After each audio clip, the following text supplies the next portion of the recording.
everybody, and welcome to tonight's coverage of the Full-Length Cup Challenge. This evening, we're excited to bring you the action from iRacing's virtual Iowa Speedway in Newton, Iowa, as we get set to see 350 laps of racing on this short track. Maconi Entertainment is here to bring you action from all types of racing, including this series and many others. No matter what you're racing, we can bring the action to life. My name's Justin Prince. Alongside the booth for tonight, once again, is going to be Kirk Mills. Our producer this evening is DJ Lyon, using cameras provided by Whiplash SimCams. This evening, we go short track racing after a busy time at the Brickyard. As we sprint our way into the month of August, these drivers have many things on the mind, but just 4 races are left, Kirk, until we reach that playoff. 2 of those 4 are going to be short tracks. Today is going to be one of them here. We got the fastest short track on the planet is what they like to do with their marketing campaigns. So that's what they got. It's more like a pretty darn quick cornfield circle. That's the truth of the matter. It's going to be a lot of fun out here today. Tires are going to be the conversation of all the drivers. They've been talking about it. It's going to be about 80 laps on tires, and it's going to be exciting to see how they're going to be able to handle it. But what I'm really looking forward to is seeing if we might have a new first-time winner this week. I think that's going to be something to pay attention to all day. We have 11 winners so far this season, and I think there's more on the table. We'll have to take a look as we get into this thing for sure. It's going to be interesting to say the very least. Right now, it's still Sean O'Brien with a comfortable cushion of 84 points over that cut line over Thomas Komacheski. Bobby Anderson has also slipped back into 18th spot as the races have gone on. A lot of big names like DeCiani, the highest out of those yet to get locked fully. So, it's RH Motorsports, meanwhile, that's seen the points lead start to evaporate. It was more than 200, almost 300 points. In fact, a few weeks ago, it's now under 200. Fortis Motorsports is starting to make a bit of a reprieve as they try and chip away the gap. Dirty South and Team Conti well out of range. Now, last time out, it was the in-season tournament. Paul Hill ended up becoming the winner of the first in-season tournament, getting the win over Andrew Dyson with the edge. He also picked up the win, and that continues a hot streak for Paul. Absolutely. That's 2 in a row. He's won 3 this season. Paul, I mean, he showed a lot of speed early in the season, too. He just had a couple points where he was in a chance to win the race, but got involved in an accident, just got quite edged out a couple times. He would have had probably 4 or 5 wins on the season if luck would have been his way towards the beginning, but he's already up to 3 wins, and a guy who's going to definitely be a competitor here today out here. I think he's got to have a lot of speed, but in terms of gridding for this and the practice that we've seen, cars are running pretty quick, and he's going to be someone to watch all day as the cars are now gridding on the racetrack. Keep an eye on how things go here tonight, but drivers already have finished up qualifying from Friday and Saturday. Let's find out how they will start tonight. Jonathan Delaney will start on the pole tonight. Meanwhile, Joseph Galata gets a very high qualifying spot, making an appearance tonight. He'll start in 2nd position. 3rd spot goes to way of Patrick Gitter. Andrew Dyson starts in 4 for Dirty South. 5th goes to Paul Hill. And then it's a corn theme for Nolan Hodgson. He'll start in the 6th spot. 7th goes away Matt DeCiani. Ralph Hutchinson rounds out the top 8. Inside the top 10 also will be Derek Heitman, top final practice, and Clayton Hoffman rounds out your top 10, Kirk. Starting in 11th here tonight will be Cameron Stone, and to his outside, Adam Benefiel. Starting in 13th this afternoon will be Lucas Hoytsema, and to his outside, Stephen Williams. Great qualifying effort for the 98 team. Starting in 15th tonight, Jacob Simpson, and to his outside, Joseph Tucker, making a start this week. Starting in 17th will be Billy Brickley, and to his outside, Matthew Long in the 28 car. Got a ways to go to get to the front. Bobby Anderson will start in the 19th place spot, and to his outside, Hunter Truel. We'll see if he can go from the back to the front. 21st goes the way of Del Medeiros with Sean O'Brien Jr. in 22nd. 23rd goes to Brandon Hastings. William Owens starts deeper in the field, 24th. 25th goes to Paul Gallimore. Then it's Matthew Boston Wheeler making it at our start tonight. They'll start 26th. Thomas Komacheski goes with the gold theme this evening. Dave Hoytsma makes an appearance for the first time in a bit. Tanner Marty rounds out the top 30 with Chad Center next to him. The rest of the starters, Laurie McDonald and Daniel Wallen, followed by Neil Pearson and Rich Kleinman, will round out the drivers in the field. 34 starters here in Iowa as we get set to go. Let's get a race analysis brought to you by Maconi Setup Shop. 350 laps are stages tonight. Very short first stage of 70. We go all the way to 210 for the second. That leaves 140 laps for the final stage. Lots of tires available, Kirk. Your keys to victory. Keys to victory, make sure you keep the tires on the race car. You want to make sure you ride the bottom of the racetrack. That way you don't burn off tires as much as you can. You really got to wrap the bottom of the racetrack. But it's also a little slower, so you got to be able to maintain that and try to maintain track position. You really want to hang up in the front and make sure you can keep the tires on it. It's going to be a hot day here, 113 degrees Fahrenheit on the track temp, 70 degrees in the air. Jonathan Delaney and Gulata here on the front row. Pace car is going to dive down into the pit lane, and we're about to get things ready to go here in Iowa. Here they go through the restart zone. Boogity, boogity, boogity. Let's go racing in Iowa, boys.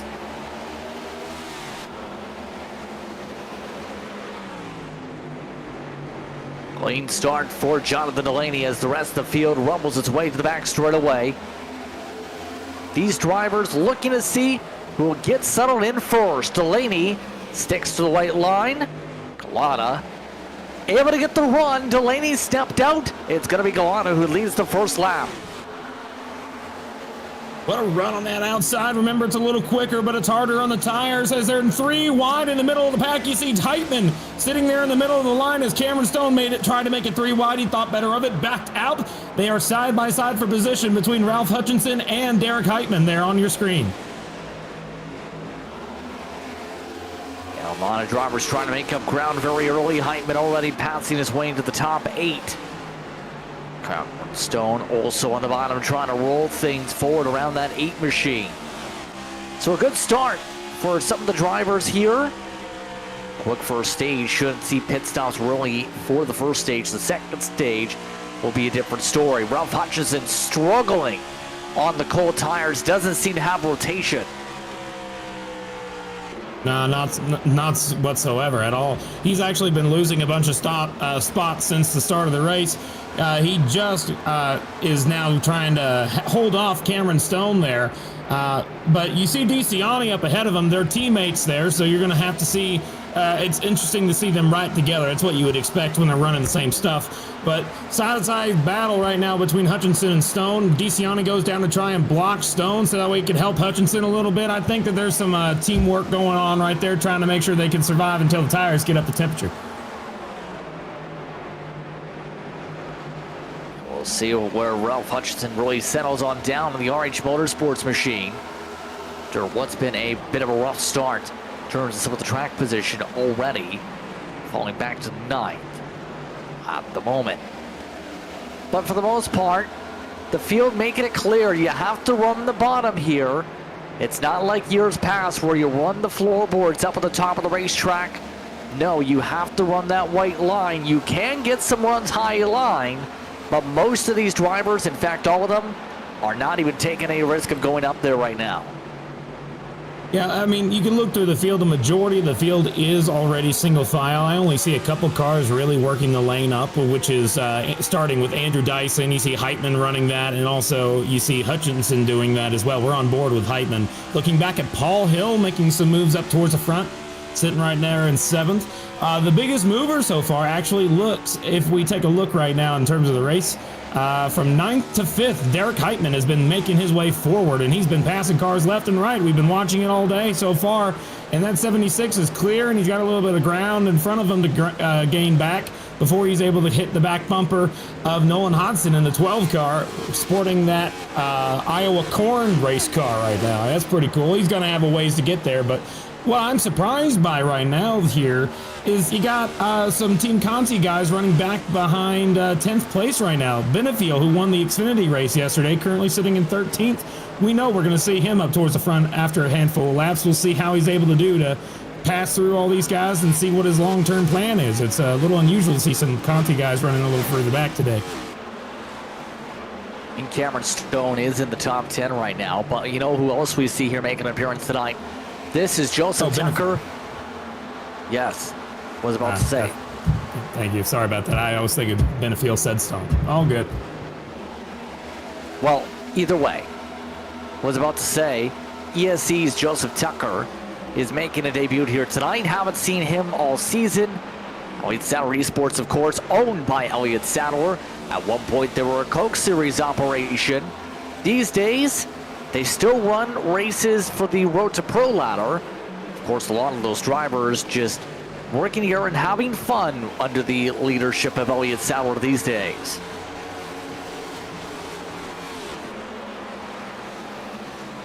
You know, up towards the front, I got to tell you, there's this battle between Patrick Gitter and Hoffman. They've been kind of right next to each other this entire time. I mean, I think that Gitter is just going to let him go here, maybe, finally. But, I mean, that 92 is on the march towards the front right now.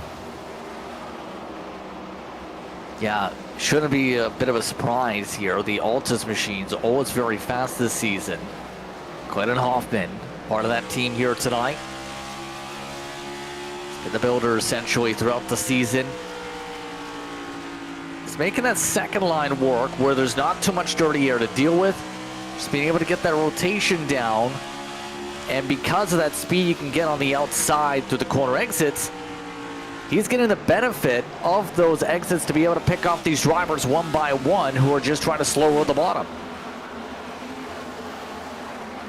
You know, looking at the lap times right now, they were running 23.7, 23.5s to start this thing off. They're already dropped 5/10 here. They hit a 24 last time by. I see one car having 24.4s. So, I mean, we're already almost a full second off of what we were running at the very beginning of this race. So, but Galata, I mean, if we take a look at where the leader is, this is highly unusual. We normally don't get to see this giant gap by a leader. I mean, this guy has really just put on the metal and he is going straight out and ahead. He's pulled out a huge gap back to Jonathan Delaney there in second place. I mean, it's already up to over a second lead right now. Was that going to hurt him in the long run, or do you think that that's just like his car that quick? That's a good question here. He seems very quick in general right now. This is just his second start this season. Made appearances at Chicago with the street course and Indianapolis. Still far in FLCC at Indy. He also started off in second spot. Finished off with the top 10 that day. He was average running position about 8th that day. Right now, Lucas Hoitzma. Mutzfeld's also getting that outside work, by the way. Make the move on DeCiani this time. This is able to get him up to 11th. It looks like DeCiani's actually been losing a handful of spots here. That 4 car has started up there in 7th, and he's dropped back to 12th, losing a few spots. I think that 4 car is going to need, DeCiani here is going to need to make some adjustments when he's able to come back down pit road to try and make that car a little bit better for him, as it looks like he just is losing some spots here. But the biggest... I'm a big fan of watching these guys up here in the top 15, but we haven't really had a chance to talk about some of the cars. Running a little further back here today, something that's on my mind is Stephen Williams. He started 14th. He lost a couple spots on the restart, but I was really surprised with his qualifying effort, that 98 car. He started up in 14th, and I mean, this car, normally during the weeks, this is like the best week we've seen him drive out here. So I'm really excited to see Stephen Williams go out here and show that he has the ability to compete at a high level with these guys. Just hanging on to a top 20 right now, but I think that that 98 car has a lot of work to do to get towards the front, but still, this is a great showing by that team, considering where they normally are. So it's a good day for that 98 team. Take a look now. This is towards the edge of the top 20. Matthew Long, seen some speed from him all season. Bobby Anderson, though, Kirky needs points. It's easier said than done. He absolutely does. Yeah, you absolutely right. That 5 car, he has had one of the most topsy-turvy seasons. He shows speed. He gets great qualifying efforts up towards the front early in the season, and then get involved in an accident not of his doing in most cases, and then he drops back. And it's something that we hate seeing. But that 5 car, he has speed. He's a great driver, and he owns this league, by the way, just to put that out there. but he is just needing points to be able to make this playoff. I think he actually should be in got a win mode, because we only got 4 races left counting today. So he's got to change his brain to going from top 10s, top 5s to wins. He needs to get a win in this year. Yes, he absolutely does at this point. And that's the tough thing. He hasn't had winning speed throughout the season. He has had solid speed and has tried different strategies at the time of the season. We'll have to see where he ends up being. Patrick Gitter trying to stop some of the bleeding here. He's lost 6-7 spots now. Not going to regain 1, gets 1 back after Cam Stone scrapes the wall. Some of these drivers losing a lot of spots early, but it seems like some of the tires are starting to come to light for some of these cars that wanted to keep it conservative on the short run, it looks like, Kirk, but then want to make sure they're good for the long run on average speed. The fall off, after all, is already more than a second. That's true, but take a look at this. I gotta reiterate, the gap right now for Galata, the leader, has added another second to the gap between Delaney and Galata. It's a huge gap between these guys. Look at this. I mean, you don't normally see this. One guy's just running away with it right now. You can't even see. Where's second place? There he is, way back there. Huge gap, and everybody else is nowhere. He's not even in the same zip code as everybody else. Yeah, he is up by more than 2 seconds. He's equalized on time now to everybody else. That fire off is just so good in that car. But some of the others, they're trying to pick up a lot of spots. Thomas Komacheski, he's also one of those who needs to score points to be able to get back into position here. Not going his way right now because he's got Devin Medeiros to the outside. Can't seem to pass him on down. Yeah, I talked actually with Lunar Esports here prior, the team that Devin Medeiros drives for, and they did not have very many laps of practice today as Komacheski comes up and squeezes him almost into the wall there. Him and his teammates are just trying to go out here and see if they can survive, but they were having some troubles during this week, so they didn't really get that many laps down, so they're just going to try and survive this week is what I heard out of that camp. So far, Medeiros right now dropping back 4 the course of this race so far here tonight. So almost 30 laps of the action already. Ooh. Oh, there's hard contact, Lucas Huisma.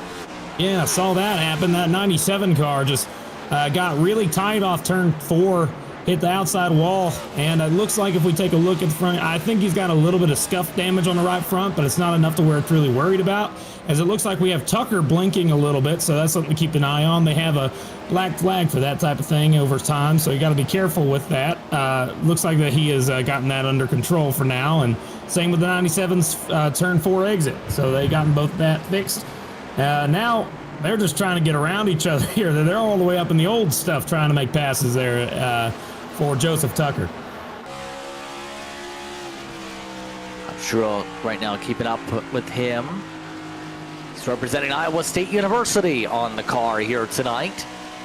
All with the race machine putting on the back bumper of the 71 this evening, and below its usual premier logos on the front. So representing the home state, believe, when it comes to 71. Working with Steve Benjamin on the box here tonight.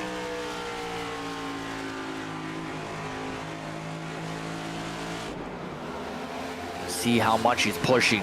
Way tight off corner exit on the right front, Kirk. Absolutely.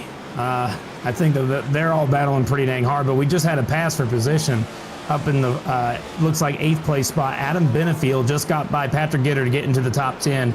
He is making his way towards the front as well. As it looks like we got another battle here. Take a look at your screen. That's the 12 car Nolan Hodgson in the 92 of Hoffman. I think that Hoffman just got by Hodgson, so that's up to 4th from 10th place starting position for that 92 car. Remember, last week, that 92 car had a lot of speed. He almost won the dang thing. He just was on the back bumper of Paul Hill coming to the checkers and wasn't quite there. And by the way, that 92 has not yet won this season. He's trying to get his first win of the season down, and he's running in 4th place right now, trying to chase down Heitman. I think that 92 is going to be someone to watch throughout the day. He's got a lot of speed, and he's shown it the last 2 weeks. He's shown it all season, you can argue. It's surprising he hasn't won a race yet because he's been in contention for several. Dover comes to mind most recently, where he had a good shot too. Yeah, sometimes luck just doesn't fall your way, and we'll see if it works for him this week. But once he wins, I'm sure that's going to be a giant weight off his shoulder. He just really needs to get that win down as quickly as possible. As the 83, we're looking at Adam Benefield there, and he just got by Paul. He just got by Paul Hill, I believe, for 8th. So that moves Benefield up to 7th. And now he's trying to chase down Andrew Dyson there, having a great season as well for Dyson, 41 car, winning almost every road course. And that 41 car, I mean, he's fast. Even on the ovals, he's going to be competitive. So I think he's going to be a real championship threat. Galata's lead still growing, by the way. He is a 10th quicker than the majority of the field. Gap is almost 3 seconds now. One of the drivers representing CFM Performance when it comes to setup shop side of things. He's working with 1110 Esports here this evening. That's Rich Kleinman and Nolan Hodgson, Paul Hill, Chad Sanner, who are all part of that partnership. And I know Galata, from what I've heard from people, has built up a lot of respect as a builder in recent times. This is why. Racing's like this showcase he's got speed. He did lose 3/10 though with that lap traffic of Larry McDonald. Yeah, it's all about luck of where you pass them. We saw that today in the Xfinity race. I can tell you right now, it's all about where you catch them. It can be of extreme benefit to the leader, but it could also be a big problem for the leader, as it looks like we see Benefield now making a move on Dyson here on the bottom of the racetrack. The 83 car is on the move. I think he heard us talking about where he was outside the top 10 for a short period of time, and he decided to hit the jets and start moving his way forward for that Team Conti number 83 car. Rough qualifying effort, but he's making up for it here in the race, gaining a few spots from where he started. Adam Benefield started in 12th. He's already up 6 to 6th. So great start so far for that car. Yeah, not bad at all. Oh, by the way, Clayton Hoffman, he's on the back bumper of Heitman. He's getting there. Yeah, he is moving. Take a look at Hoffman. Yeah, we'll see where he goes on it. Heitman's preferring to run the second groove. Hoffman running on top of the seam for the new pavement here. And remember, the bumps used to be a major factor here. You used to be able to run the high line, but these days, with that newer pavement, a lot of people just prefer to run the bottom. They're actually moving up the racetrack, though, I'm noticing, in the corners, starting to move up this entire package to the second line. That is right. I think they're just trying to maintain more speed, but because if you look at the leader, he's still running the bottom of the racetrack, I think. He goes in really low, and he stays right on the bottom of the racetrack. So for these guys, running the lane up is going to use more tire, but you'll be able to carry more speed. That 76 car has chosen to do that, and I think that 76 is going to hang on for a little while, but we'll see when that tire advantage wears out, and or if that 92 has the ability to get around them. It takes a lot of extra speed to get on by these guys when you catch the back bumper. It's easier to catch them than it is to pass them. Exactly. Right now, and last time by, they're here identical in time. A few 100s were lost, in fact, by Hoffman. Gallimore. So it's moving ahead. Billy Brickley trying to pick off spots here. These drivers battling for 20th at the moment. Jacob Simpson is also in this pack. Yeah, I mean, these guys back here are running lap times that are almost 3/10 off the leader, but right now Gallimore is trying to make some moves on Brickley, trying to crack into the top 20 right there. It's cool to see these guys out here. Billy Brickley just needs to be able to have a clean race today, get through it, and hope for the best in terms of attrition, because, I mean, if they can make it to the end of this race, it's pretty much ensured that you'll have a good finish. Just making sure you stay on the lead lap when you're these guys. You got to be quick enough to be able to avoid getting lapped by Galata. That's my first, second, third, and fourth concern when you're back this far, as we saw Simpson getting to the side of Kolmacheski a little bit there.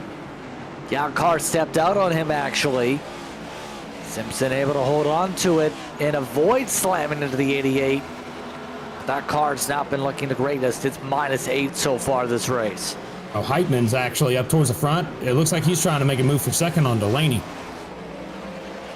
He's trying the high side, Well, Hoffman tries the inside. Trying to get the poke now. Each of them trying to get some overlap. Delaney peels in front of the 76. No move made yet as Hoffman stays in line. Delaney actually telling Heitman, go ahead and take it. And he does.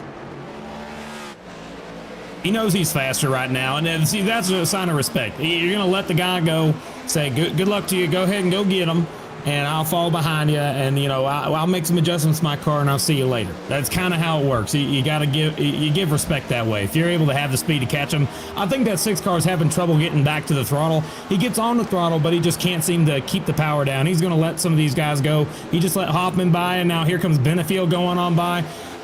It's interesting because I don't know if that's going to be something that we'll see benefit him longer in the race, but it just looks like he doesn't have the speed right now to compete right now. So he's going to go ahead and not battle it, not wear his tires down. He's going to just let him go, let the fast guys go, and he's going to put himself in line and try to save some tire up all the way to the end of the stage here. I believe on lap 70 is when the stage comes to an end, but we're right now coming to get lap 50 done. But Benefield here got a great run all the way through from 12th place. He's all the way up to 4th. And then Clayton Hoffman started in 10th. He's up to 3rd. Derek Heitman started 9th, up to 2nd. And of course, Galata, he's just out in another zip code. But these guys, all from 2nd all the way back to 4th, really started on the cusp of the top 10, moving their way all the way up to the front 4 positions. Great job for all 4 of them. Benefield, the fastest car on the racetrack right now, running about a 10th or 2 quicker per lap than everybody else. Just has to be able to make these slice and dice moves. You were expecting to make up spots. We're seeing the Team Conti machine do exactly that right now. Cameron Stone, for reference, hasn't had that 1/10 gain compared to what the team boss, one of those in that leadership conversation, would say. But the caution flag is out. Caution is out for Devin Medeiros. The 20 from 28th spot goes around after contact with Matthew Boston Wheeler. Oh, we'll have to take a look and see what happened there. Daniel Llewellyn's got some damage repair as well, but it looks like there may have been an interesting contact. We'll watch it together. Let's take a look. 20 cars catching up to the back bumper. Tanner Marty, Boston Wheeler's on the 6 here. Goes into the corner pretty deep, and make your own assessment. That looked pretty interesting, to say the least.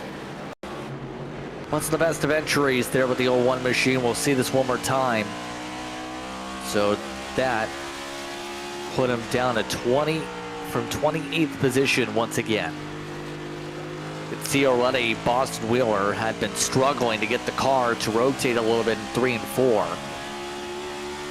But in 1 and 2, just misses mark, goes too deep, turns around the 20. And this sparks a wave of pit stops after more than 50 laps. 9 tire sets, not including the tire set on the car here. So everybody coming down to take some Goodyear Eagles here. All right, 4 tires gas for sure. 2 tires. Galata and Heitman. Patrick Gitter 2. Dyson 2. Hutchinson 2. Same for Stephen Williams, Matthew Lawn. A good plethora of drivers elected to take 2 as Stephen Williams picks up an end of longest line penalty.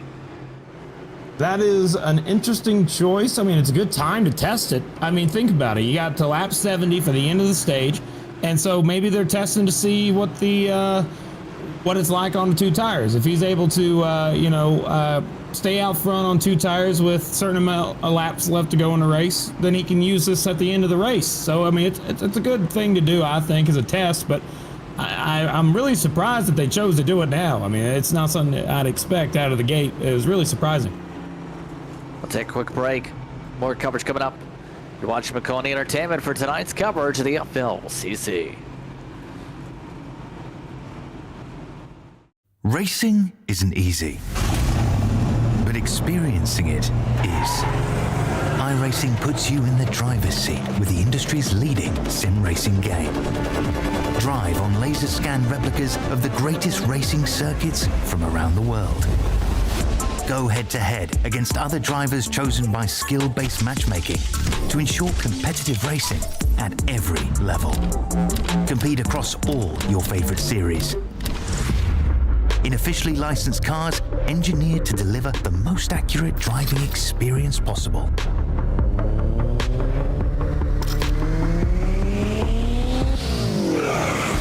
Join a race or host your own with players from across the globe. Race against the computer or in a league with friends. Feel the thrill behind the wheel. Visit iRacing.com.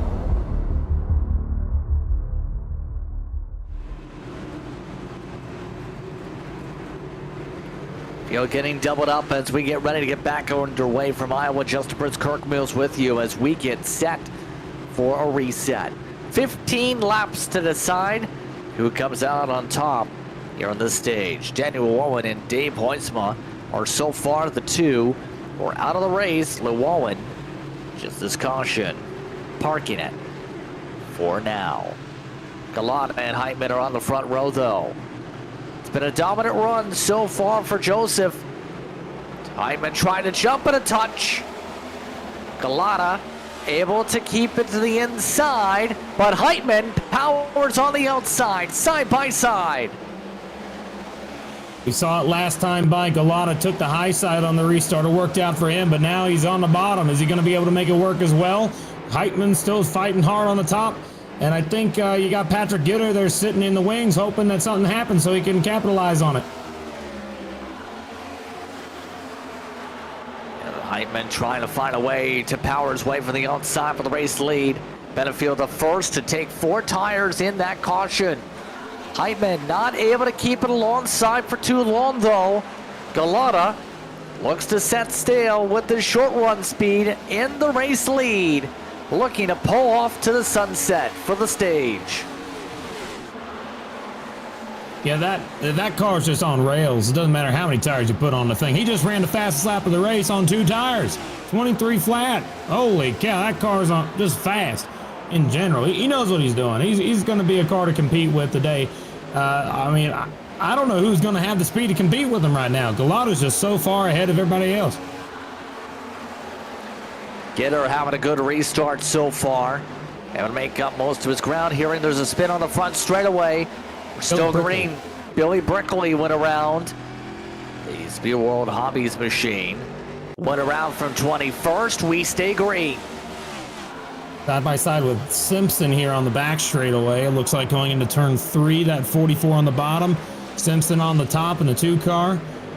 Going off the corner, it looks like that he just got loose. And it looks like he did a good job of avoiding the wall here. I don't think he hits it. So, oh gosh, so close. But no caution. He'll stay on the lead lap right now. He's 12 seconds behind the leader. Ahead of the leader. 12 seconds behind the leader at this time as everybody else is single filed out, except for a battle where Benefield just got by DeCiani and they have also single filed out. Some of the other drivers settle on in, like Ralph Hutchinson at the moment. Still holds on to 9th. Cam Stone has been running about 10th, 11th or so. Noah Hodgson, though, trying to force it for a moment. Here we got into the fender of the 8. No one seems like he wants to go here. Looking like he's willing to risk it 3 wide if it comes down to it because he's poked left, right, everywhere. Here goes Nolan down to the bottom trying to make a move on Ralph. It looks like he's going to have a little bit of a run here. Oh, hang on to it. There he goes. He spins on the front straightaway, sideways across the grass. No caution yet. No caution. He's going to hang on to the race car. We stay green. That's another one spinning off into the grass. And that was from a decent position to Benefield. He seems to have the long run speed in it, just not the fire off yet. Try to make a move on Dyson. Still stuck in place here. Benefield has the advantage for the 4 tire takers by 2-3 spots at the moment here. Coming to 6 laps to go in the stage.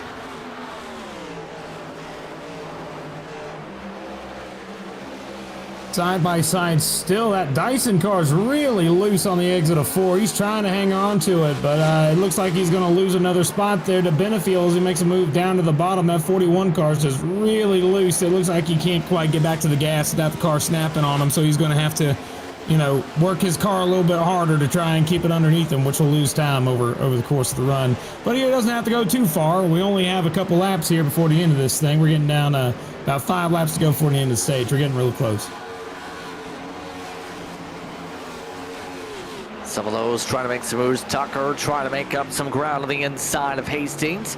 Hastings, one of the bigger movers, up 10. Neil Pearson is the biggest, up 18 so far in this race.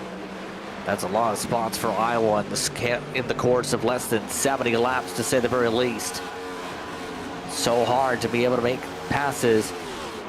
So we'll see where Hastings goes. He wants to make it clear, apparently, that he's not an engineer, he's a mechanic, by the way. Yes, a mechanic for Corey Heim on the truck team. There we go. Sorry for calling you an engineer. How dare I? My bad. I'll make sure I get that title right from here on out. I know you work on shocks. That's about it. But that's pretty cool, man. In a good position, though. I mean, that 81 car, he had a rough day yesterday. Got involved in an incident, but he's definitely coming back. Still top 15 run today. It's good for that 81 team. Pit road closed a lap early, but Cam Stone trying to find a way to get around the white spot for an extra point here. Just hasn't been able to get the rotation needed to get alongside the 97. Will be still a solid stage for one of the Conti Camp drivers. So we come up to 1 to go on the stage. Matt DeCiani looking for top 5 in it. Good run, but had to lift as Dyson lifted as well for the wall. Off and alongside, but the caution is out a lap early.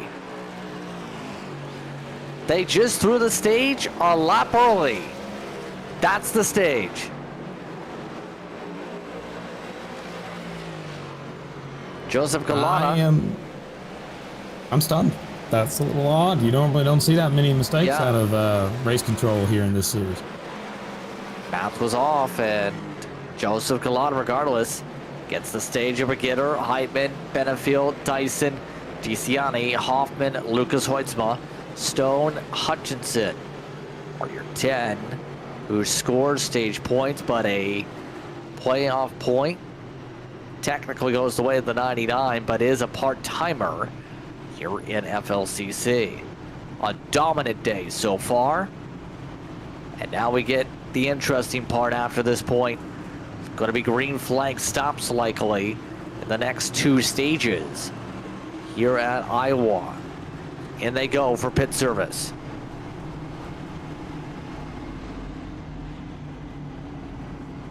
I'm excited to see if somebody chooses to go with 2 or 4 again, like we saw earlier. I mean, it's going to be interesting to say the least. But this race off pit road is going to be real important. We've seen it so far. Track position is king right now, so you really want the front row so you have a chance at the lead.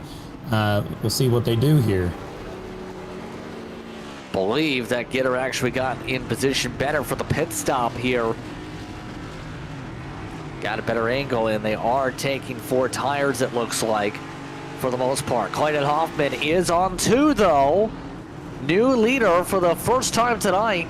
Clayton Hoffman, after Galana led 71 laps, including the pace laps. So the 92 takes control here in Iowa. Curious if this is going to work out for him and Delaney here. Hunter Truitt also took 2, but everybody else took 4 tires after more than 70 laps on some people's left side tires here. And now the true test of the 92 is going to be able to keep the speed, and better yet, if Galana's got the long run speed in it, Kurt, to be able to make these passes in dirty air. I mean, if he can pull out to a 2-second lead over everybody else, I have no doubt that he's going to be able to get on by some cars. So, I mean, I think it's going to be exciting to watch, but I still think that car has enough speed to where he can get on by guys. Unless they have made some pit adjustments to make those cars a little better, they're going to be looking at the rearview mirror more than the front windshield.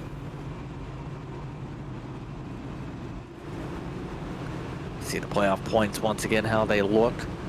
You remember, with the wins, 11 are locked in via victories. Matt DeCiani pretty close to, if already, being a points log. Clayton Hoffman close to that mark too, but drivers like Cam Stone aren't really safe if they have a bad race. Ralph Hutchinson is still a little iffy. Sean O'Brien Jr. though, any other upset wins, especially with Robert Miller in 20th, by the way, Kurt. You put him in an hour race where he's a contender again, that 15 cars that was fast at Dover in particular. Controversial ending, of course, that race, but you have a lot of opportunity for somebody with speed and amongst the top 20 or amongst the eligible drivers that could cause an upset here and change the cut line mark. Absolutely. I mean, if you're Sean O'Brien Jr., you can't feel safe right now. You can't. I mean, there's so much talent that's outside of the top 20 in points, or top 25 that are, I guess, able to win a race. They can definitely do it. They just need a right week to be able to do it. Good positioning. And I mean, it looks like we might even see one today. That 92 hasn't won yet all season. This might be a chance for him to get it done.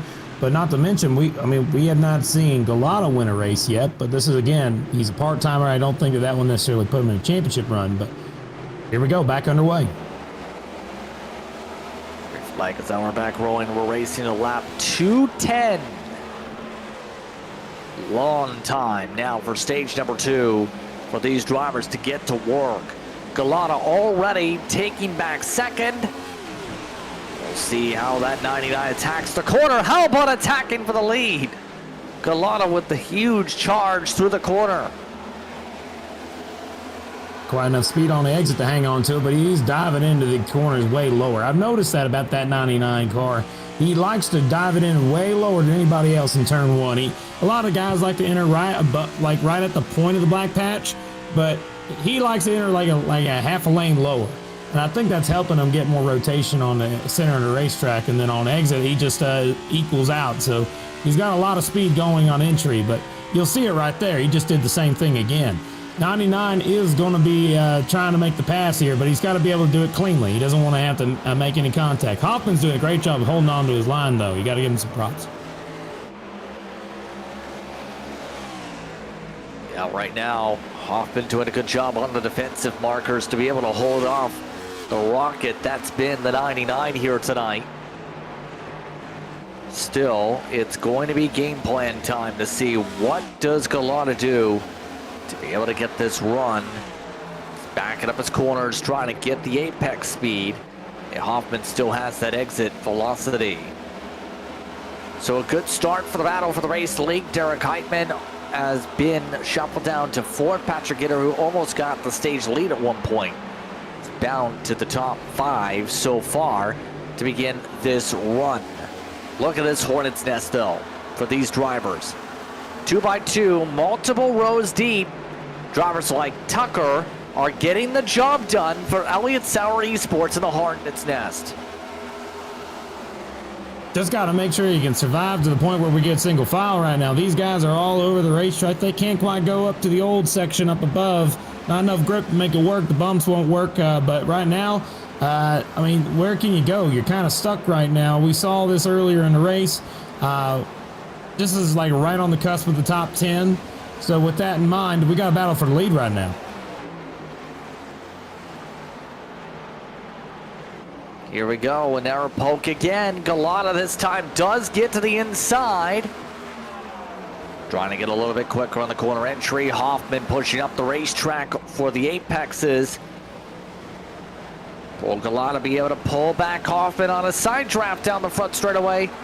Answer is not yet, but he is still keeping things equal, just cannot get the small edge ahead.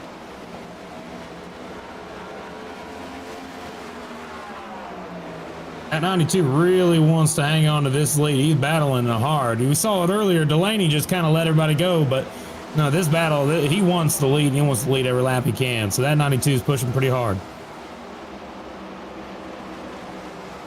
He almost just missed the top part of the racetrack. He almost went up into the old stuff on the entry.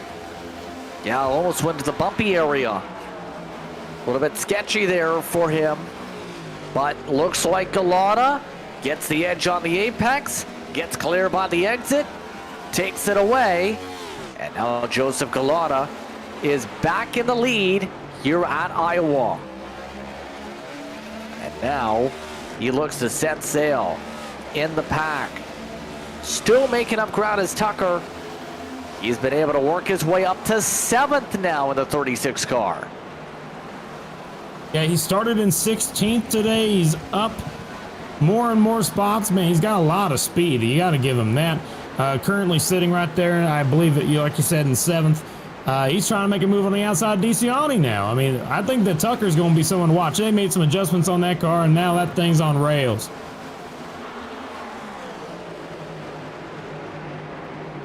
Yeah, right now looking really steady with what he's been able to do in the midst of the pack. Now up to 6th, plus 10. Most of that has come this run after not having what he needed to start off the race, it appears.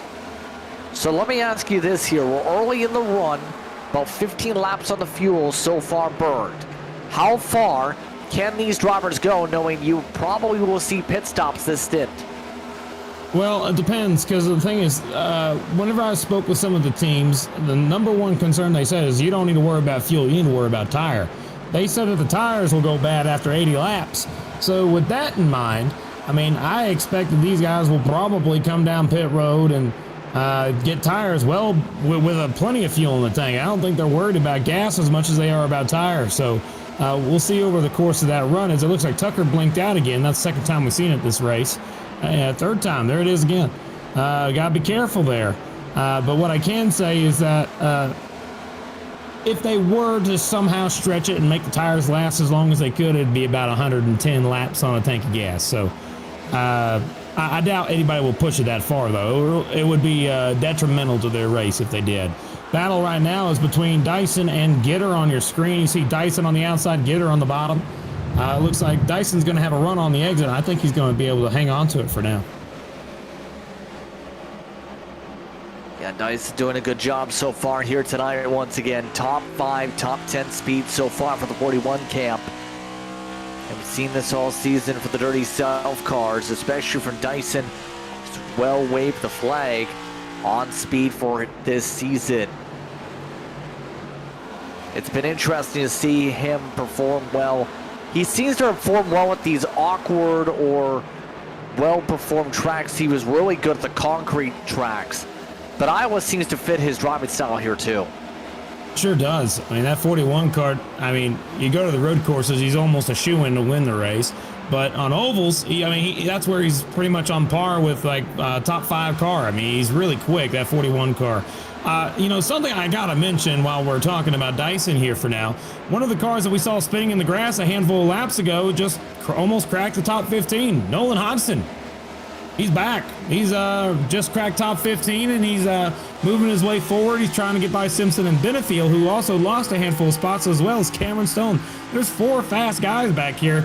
You got these guys that were running up towards the front, running right now in the mid-teens. Not sure exactly what brought them back there, but not seeing that much of a march to the front yet for these guys. Well, we might have to wait a handful of laps before the tires start wearing out to see if that evens out over the course of the run here. But that 2 car looks really loose right now. I will say that based on observation.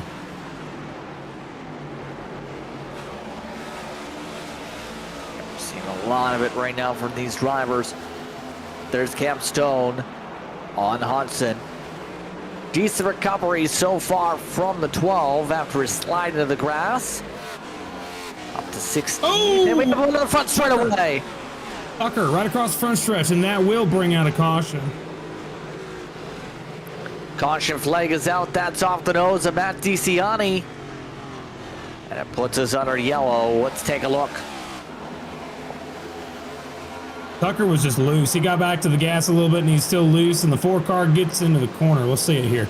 See the 36, he's loose, trying to hang on to the race car. 4 car gives him a tap. He saves it. Luckily, I think the 36 didn't hit nothing, but he spun out into the grass, and luckily did not come back up, but they did throw a caution. So 3rd time we saw a spin like that, 1st time we see a caution for it.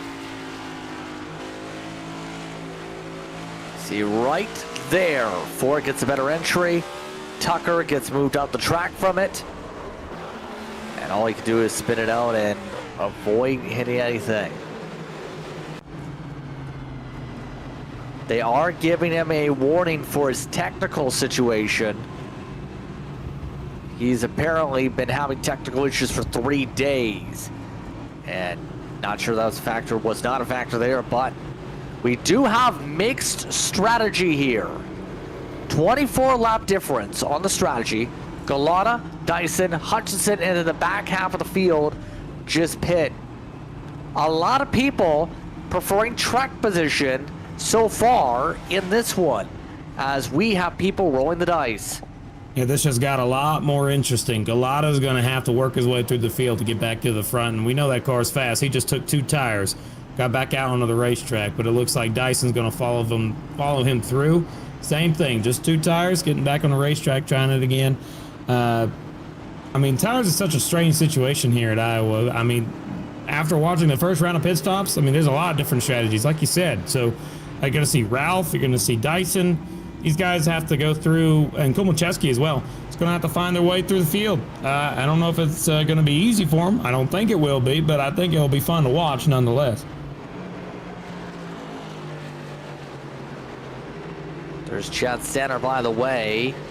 It's amongst those who come off pit road with a 2-tire pit stop. Out of those who just pit, Galata, Dyson, Komacheski, and Wheeler amongst those here took fuel only or 2 tires this call. So this replaces Quentin Hoffman up to the race lead again.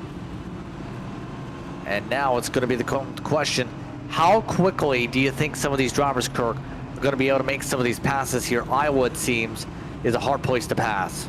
Yeah, but you don't want to overdrive the car. So you're going to drive the car to the best of your ability. But from what we've seen, I think that the drivers are just going to do it slow, methodically. They got plenty of laps before the end of the stage. They got plenty of time.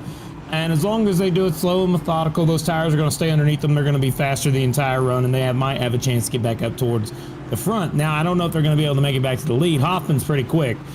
Same thing with Delaney. But I mean, they might get into the top 5 before the end of the stage, but I wouldn't doubt seeing it happen. So they got to do it starting all the way back. It looks like the first car out from the pit road. Let's see if we can find him here. Galata is sitting in 16th. So they got to go from outside of the top 15 all the way up to the front before the end of the stage. I think they might get stage points. That's my answer for you. Keep an eye on how this run now fares out after the split up on strategy. But the top 10 for now is Hoffman, Delaney, Heitman, Gitter, DeCiani, Truel, Lucas Weitzman, Benefiel, then Pearson and Simpson.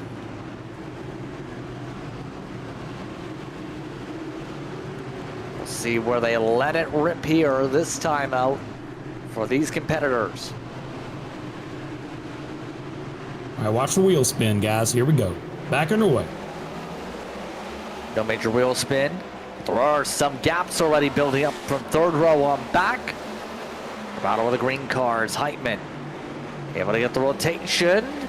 Can he get the clearance? Yes, he will. Heitman takes over second from the bottom as the rest of the field goes 2 by 2. Gotta be careful here, guys. I think we want to get a camera on that. Oh, there goes Hastings in the 81. He's into the wall. He's going to lose a handful of spots.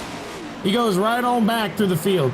And that did not help his cause at all. But that 95 in Galata, he's already side by side with Paul Hill and now making a move on the 57 of Cameron Stone. Let's take a look and see what happened to the 81 car. I think Galata got really excited there, but a lot of net code, to say the least. Yeah, there was some air between the two of them, definitely. That was after some 3 wide, and the 81 doing a stellar job to limit any damage there. Just lit up the tires from the slide. Galata's already up to 10th. My goodness. Right now, some of these drivers on the fresh tires are already cutting their way through. Some are absolutely boxed in.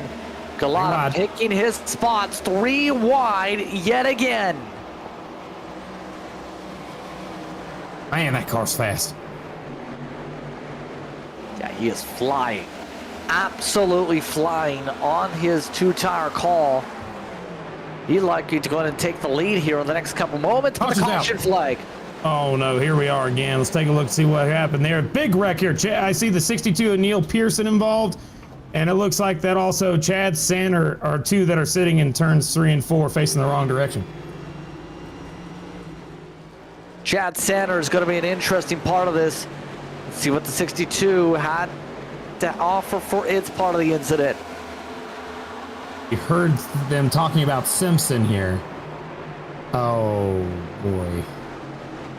Some air, and then whoa, what was the 94 doing? I have no idea. I think on board might be able to tell us a little more than what we saw there. Hopefully we might be able to get a view of that.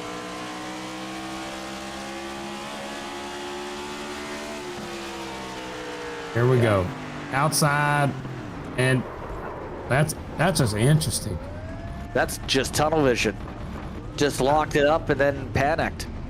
Luckily for him, I don't think it's too bad a damage. I think he's going to be able to get it fixed. So he didn't hit the wall, he hit the car. So whenever you hit the car, it's a little less damage. But he'll be able to come back from that, I think. It's just going to be a while before he's getting it 100% repaired. But hate to see it. I mean, he was still on lead lap. That was the main goal here today. That's all he got. Let's take a break. Caution, right past lap 100. You're watching tonight's action from Iowa Speedway, the FLCC. When you want to be the best, you can't settle for the rest. For anything on iRacing, there's just one name you need, Maconi. With the launch of Maconi Entertainment and Maconi Competizone alongside Maconi Setup Shop, we now provide the best of the best in setups, paint schemes, coaching, broadcasting, and event organization. With cars across all 4 license classes, we have what you need to hit the track with confidence. Grab a subscription and save money while going fast at MaconiSetupShop.com/subscriptions. And remember, at Maconi Setup Shop, there are setups, but your victories.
Welcome back, everyone, to Iowa Speedway for tonight's coverage of the Full Length Cup Challenge here on Maconi Entertainment. Under caution, with still lots of laps to work with in this stage. It's a lengthy one, mind you, of 140 laps on the breakdown. Clayton Hoffman up front, but keep an eye on Galata. He has been a rocket ship all evening, and he's on fresher tires, ready to rocket his way past the rest of these cars on this restart. Derek Heitman gives the shot to the 92. Back it away is Galata, already looking to take away third. Heitman didn't get a launch. Now it's for second. Galata to the outside. Galata's going to be able to get to the lead in less than 5 laps. That is phenomenal. Since that tire change, he's already on the bottom. He's going to make the lead pass right here, no problem at all. He just slid right back up to the lead just like that. And now I'm worried for the rest of the field. This car is fast. He's going to be stretching out 5-10 seconds if we don't have any cautions to stop him from doing it. I mean, he's got so much speed in that car. Absolute rocket ship right now as we take a look at some of the others. Dave Hoitzma, or rather Lucas Hoitzma, Making his way to the inside of Truex. Truex sliding up the racetrack. Right now, the next highest driver on tires, by the way, is Dyson here. Galata setting the fastest lap of the race, is already off by more than a second. Others like Dyson are struggling to even get through the traffic. That is a big contrast here, Kirk. 22.96, absolutely right. I mean, you saw it there. I mean, the cars itself, it's just able to hang on to it right now. I am stunned. We're gonna have to do some math, because I think if this stays green, I think that there is a chance that we might get a lot of cars under a lap down here on this run if we stay green through it. That's something to keep in mind on, because right now he's got speed that is going to be, right now it looks like last time by was more than 0.6 of a second faster than a lap than second place. Absolute rocket up front. Dyson's finding some grooves now that he's found the inside. Yet again, boxed in. Gitter and Heitman, and now the Fortis cars making it 3 wide is Dyson. Nearly parked it on the back bumper of the 21. Dyson is able to slip by both of them. Seems like Dyson's got decent speed here too with the tire difference. He's just taking his time a lot more cautiously compared to the others. That is for sure. That 41 has always been a cool, level head, clean mind. He's just always somebody who you don't expect to make any chaotic moves or go through things quickly. He's someone that is going to stay under control at all times. And so that's probably why it took him a little longer to get through. But not to mention, I mean, we can't dismiss the fact that this car is just that much faster than anybody else right now. I don't know what they got underneath the chassis here, but man, you see this 3 wide move here. It looks like Gallimore has some speed in it too, trying to make a move on Truex. 3 wide as they head into the corner. Truex is just not able to hang on to the race car right now. In terms of speed, at least. Yeah. I mean, you got a lot of battling throughout the field. Dyson just passed Hoffman for second, so now at least we'll have somebody on a similar tire as Galata up in second place, but they've already stretched that lead out to 5 seconds? 5 seconds. Oh my gosh. Gallimore amongst those now moving up. The Beast Mode Performance car, 3rd highest now in the tire strat. Matthew Long changes that statistic. As right now the 28 is rolling on the outside, but now the outside gets blocked off by Hoytsma. Cut back inside, yet again 3 wide. Matt Long doesn't want to wait. The Dirty South cars are coming alive. They realize that they gotta go. You might get lapped if you don't. You got to go. I don't care what your tire situation looks like. You gotta make sure you don't get lapped here. Get lapped, it's so hard to get it back because people are always on different strategies throughout the race, and people might stay out, people might pit, who knows, but you really don't want to go a lap down right now. And that leader, with how fast he's going, I don't think it's impossible. Gallimore was the first one to cut through everybody. He's now into the top 5. Jonathan Delaney next up on the pecking order to be able to make a move on through here.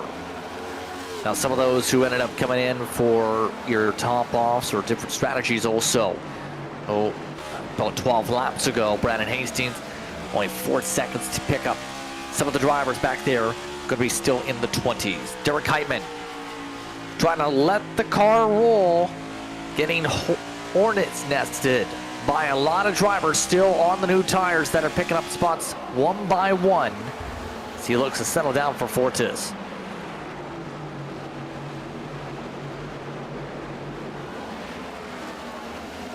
Some of those, like Paul Hill, also starting to pick up the momentum. Delaney now getting attacked by the rest of the field here. Lawn, Hutchinson, ready to zoom on by.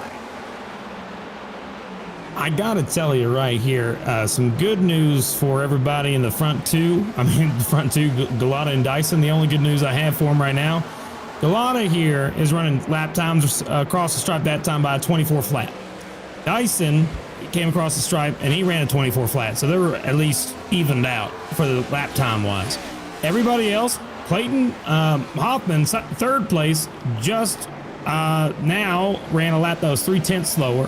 However, Gallimore is running lap times that are identical to Dyson and Galata. So as Gallimore makes a move here for third, he's going to at least minimize the bleeding here right around 7 seconds if he's able to keep his tires underneath him. Same thing with Matthew Long. Both of these cars really marched their way from the back to the front to be able to get to where they are. But I'm most impressed by Gallimore. He started 25th. He's up to third, just like that. And it's all because the strategy's on his side to make it happen. And it's great to watch. I mean, you got to start getting worried if your driver's like Sean O'Brien Jr., the guy who's on the cut line right now in the points. He's 13 seconds back from the leader, and he's sitting in 28th right now, not having the best of days for that 65 team. But he is going to be in trouble if he gets lapped. So he really wants to try and step it up a little bit if he's going to be able to stay on the lead lap during this stage. Everybody from Derek Heitman on back, I'm slightly worried for right now. In terms of the statistics, if that continues at this rate and they don't start saving tires up the front, then, I mean, they have a good chance at reaching 10th place before the end of the stage without any cautions. Yeah, so much can happen in the stage, obviously, but they're looking mildly comfortable right now. Those on the new tires. DeCiani, take a look at him now, center screen.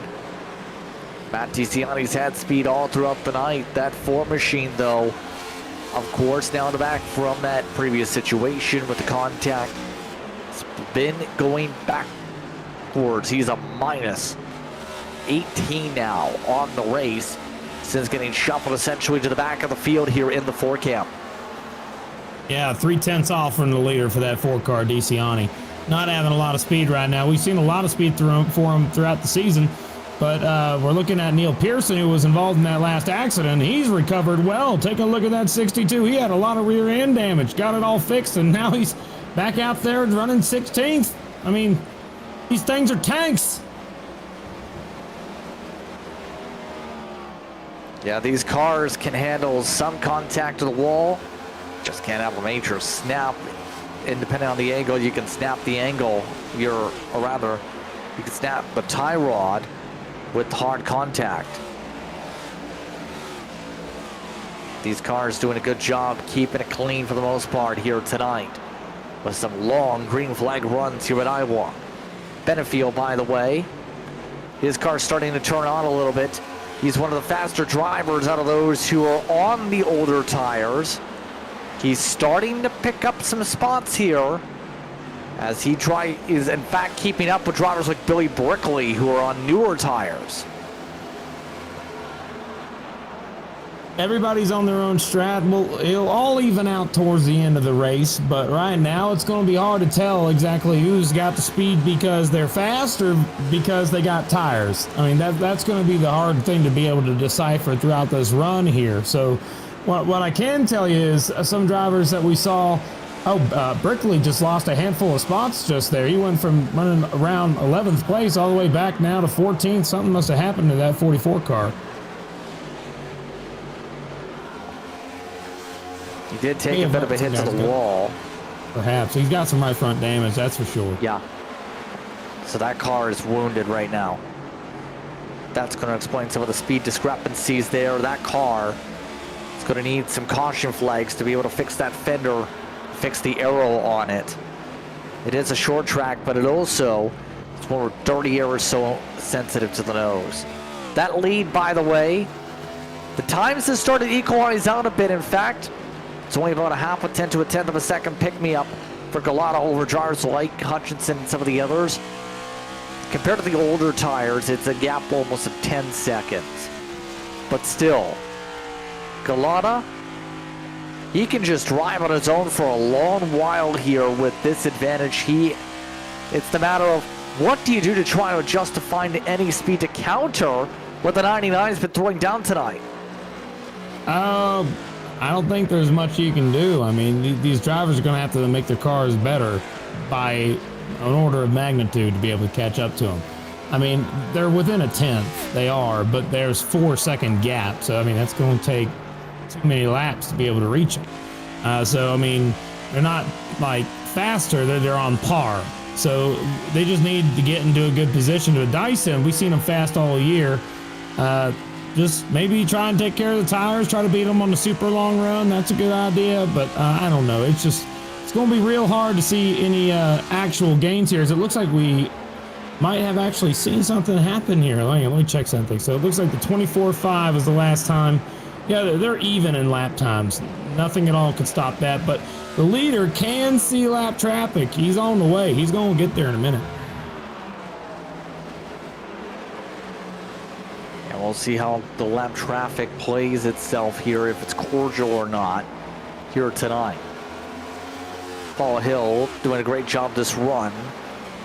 He pit under the previous caution, not the one where everybody came down. He actually has an 8-lap difference on the tire set. So he's got a little bit more life in the rubber here. And it's helping Paul Hill. Now still in the 4s. He's the fastest car on the racetrack. Thinking about that, he's running 24.4s. I mean, Galata is only running 24.6s, so that's 0.2 a lap. So he's got a lot of speed right now. Kind of surprised to see that, but then again, not really, because Galata's been out there for 41 laps versus Hill's been out there for 32. But remember, this is all short-term gain. Probably going to be a difficulty in the long run, because those people that didn't pit for tires that are suffering right now, drivers like Derek Heitman, like Hoytsma, Hodgson, these guys are going to be drivers that are going to benefit from having an extra set of tires at the end of the race. It's going to be a benefit to them. However, they just got to make sure they stay on the lead lap so that way they could actually use that benefit. So it looks like it's possible, might happen, but they are losing a lot of time. I mean, I really think that leader is going to get there well before the end of the stage. He just caught the tail end of the field, by the way, up at the front. My goodness. This Larry McDonald. Larry McDonald struggled all night. And right now, Galata just able to pick off him easily. Next one will be Madero's. Then it's another couple seconds to get up to Matthew Boston, Wheeler and company. Just knocking down the times one by one. Gallimore. He started off very good in his charge. He's starting to go the wrong way, though. That BMP car is going backwards. Yeah, you know, that paint scheme reminds me of another driver that raced earlier in the season. Juan Petrovic drives a very similar paint scheme in the 66. But yeah, he's absolutely not. Oh my golly, front stretch, we might have an accident. Caution's out, there we go. Caution flag is out on the speedway. And that will see Komacheski through the grass. So another incident, let's take a look.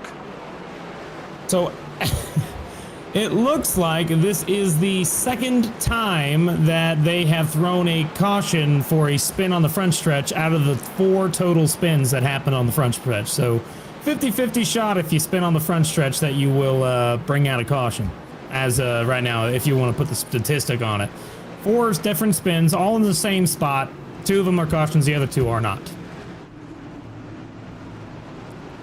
And already Galata, Dyson, and a wave of others coming down. Komacheski joining the leaders during this pit sequence. That strategy worked out perfectly for those on the newer tires, for several of them, in fact, because they now dominate the top 5. Galata now on equal footing, and this caution may just about be what gets drivers nearly on fuel here, if already good on the comfortable fuel margin. So now the fuel tank range is definitely going to be tested here to be able to make sure to get to the end of stage 2. Dyson took 2. It looks like Galata is just going to take 4 and come back out on the racetrack. So I think only Dyson was the only one to take 2 tires. There were a couple others. Neil Pearson also took 2 tires, but most of the field did take 4. So Andrew Dyson becomes just the 3rd leader here in the cornfields of Iowa so far tonight. And 2 tires, 4 tires, it seems like the balance is all the same. Speed's still there with the 2 tire adjustment, you can make it work, it seems, here at this racetrack with the left side tire wear. Yeah, absolutely. I mean, left sides. I mean, it might even help them because we saw the fastest lap of the race happen when Galata was on right sides only. So I mean, it might help him a little bit. Might give you a little more rotation. I don't know exactly what his setup underneath is doing, but I can tell you it's going to be hard for Dyson to hang on with a car like that right next to you. But that saves everybody on the old set. Every single driver that was in that little pack, they were going to get lapped. Absolutely, it was going to happen according to the way that how fast Galata was. It was going to happen, but that caution saved every single one of them. So it's just interesting to see that. But you're going to see that 41 do everything he can to hang on to the lead. But I think Galata is going to be able to go right on by once they get back underway.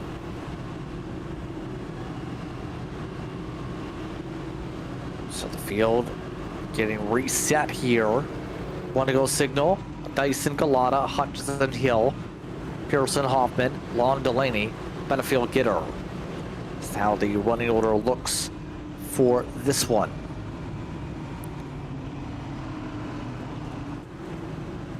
An interesting one so far. Just 3 DNFs, by the way, here tonight so far. Sander, Llewellyn, Dave Hoytsma are still the only 3 out of the race. Laps down will be Komacheski and Wheeler.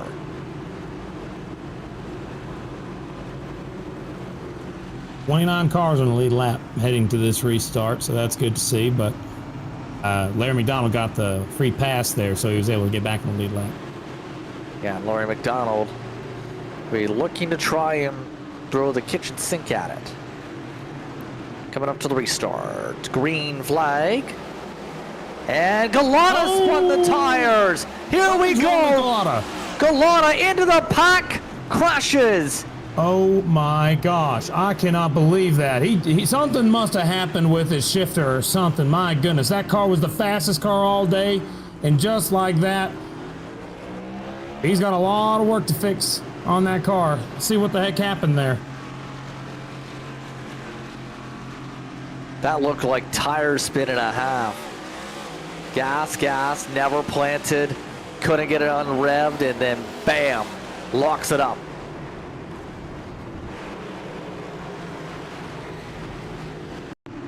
Wow, So, I cannot believe that. The most dominant car of the night, who looked to be on rails and potentially would have been the most dominant driver in general, just had the biggest mistake of the night. Wow. You know, I just looked at, if we look on the onboard, if we, like, driver's perspective onboard of that 99 car, it'll show you everything you need to see. I think that 99 spun the tires. Started in first gear, you see that there. Gets on the gas, gets loose, tries to save it, doesn't have the tire, it just loses it underneath them. And that is where the contact came from. And Bobby Anderson's involved in that one again. Another wreck where he wasn't the one who caused it, but he gets involved in it. That 99 car is going to have a lot of damage to repair to get back into this one, but that definitely throws a wrench in every single part of that car's day right there. That caution is really what cost him. Yeah, it's going to go back and forth now into pit road for Galata. Heavy contact for a lot of drivers. Hodgson, DeCiani, Marti, Gallimore, Brickley, Truel, Hastings. Amongst the drivers that are on the list, those who had some contact here. A chaotic sequence, to say the very least, as there's a look at the 12. And this changes the whole complexion of everything. The driver who looked to be the favorite with the speed in the car is now off track. Bobby Anderson also picks up heavy damage, has already been down pit road for a bit here. A lot of front end damage to the 5. The difference is he hit the 99 square in the right rear, right in the door. So he was able to, I think the 99 didn't even break a toe link. So I think that 99 car might still be competitive, maybe. We'll have to see if he's able to get the damage repaired, but it's a lot of right side damage, but I don't see anything else. I'm looking at all the sides of that car. I don't think his day is necessarily done. But it depends on also where his revs are at too, his engine. But involved in that accident were a lot of cars that just We're unfortunate bystanders of an accident like that. You hate to see it. Absolutely hate to see it. Terrible sequence, and Galata spent heavy amounts of time, is now getting repairs done on the race car after all the hits he took in the pack. Oh, by the way, take a look who's sitting in the 6th place spot right now. It's Neil Pearson. He hit the back end of that car on the wall about maybe, 70 laps ago. He's all the way up top 10. He's almost to the top 5. He started 33rd. He's up to 6th. Part of that's with strategy, but now he's amongst one of these several dirty self cars that have a lot of speed in the race cars here tonight. Galata, by the way, elected to take multiple laps down to fix all the damage on the car. He'll be about 2 down in the 99 after leading a majority, if not just about all the race laps so far. Check that 1 lap down. Coming up to the restart, Dyson in front, Hill in second, Hutchinson, Hoffman, the top 4 for this one. And the green flag's out, we're backing away. Dyson with a good launch. Hill keeps it bogged down with a very slow start. That affected the 92 as well. He lost a handful of car lengths doing that. But he's going to find a spot to slot in here in 5th, it looks like, as the battle for 2nd still rages on. He got Paul Hill on the outside, and on the inside, he got that Ralph Hutchinson 8 car making his way back up through the field in a good position on the bottom, trying to make a move on Paul. But they are also side by side in the back here with the 21 car of Neil Pearson. They're right on screen. You can kind of see both on your screen here and there. But it looks like Paul's going to lose that spot to Ralph, and Ralph moves up to 2nd place as Paul's trying to do an under-over move to the bottom of the racetrack. Nice move to get back and battle hard again with the 8 car. Good cross up, good side by side. But the RHM machine of Hutchinson is able to get the pole down the straightaways here. We'll get the pole out of turn 2 also. We'll get the job done and take away 2nd. So the rest of the field looks to settle on down and in here after what was a chaotic start last time. We'll see where things now settle on down, but Pearson already dropping down to 8th. Delaney looking to try and move his way around the 26 next.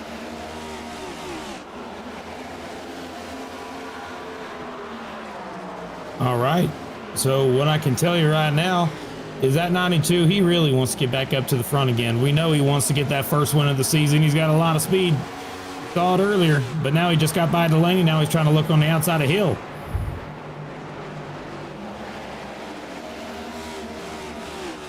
Yeah, right now, Hoffman with the speed. Gets rotation planted. Cart planted. Hoffman up a spot.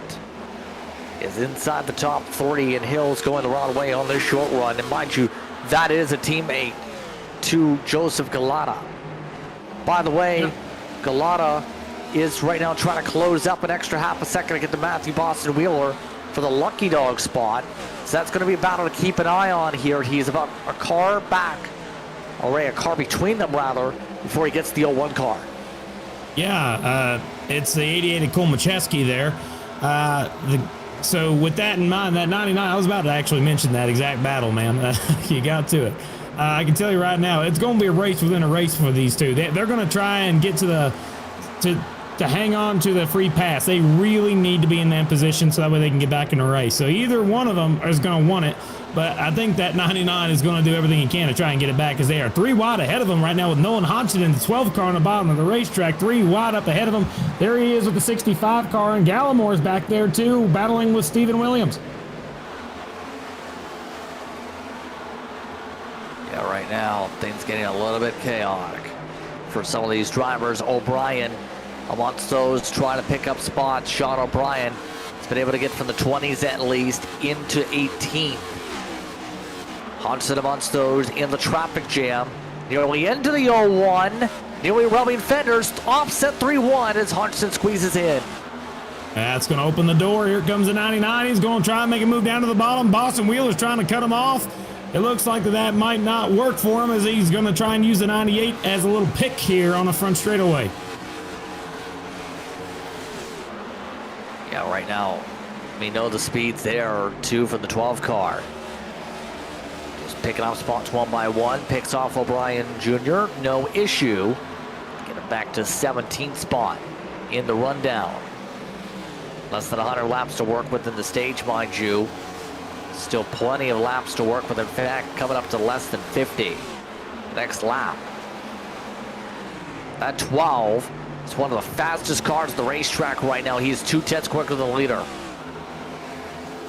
Absolutely. I mean, you're seeing battling right now, actually, for the second place spot. They're side by side on the front stretch right now. For second, Hoffman and Hutchinson, they are side by side trying to make things work. That 92 making his way towards the front, challenging the 8, seeing if he can get it, but it looks like he's not going to have a run off the corner. He's going to have to pull right back in inside, but he chooses to stay on the bottom, enter a little lower, and I don't think it's going to work, so they're going to have to single file out and try again, get another run. Here he goes. Yes, indeed. Looking to... Oh, he turned contact. and he got into his back bumper. He gets him loose up the hill. Hang on to the race car, Ralph. He gets right on by him. Paul Hill gets by them both. Bit of contact. Hoffman was all over the bumper down the straightaway, and it leads to disaster with a slide right there on the entry. They were dead even on the bumper. Hutchinson able to hold on to it. I can tell you, he ain't going to be happy about that. That 8 car ain't going to be happy at all. Not after that. But that was quite the show. Great save by the 8 car, hanging on to that, holding on to it. Man, that's awesome. But Paul Hill was just like, don't mind if I do, gents. I'll go right on by on the inside. That was awesome. 26 goes up to second. But that 92 is back on the back bumper, challenging them again for second. Trying to take the poke once again as Hill regains his momentum.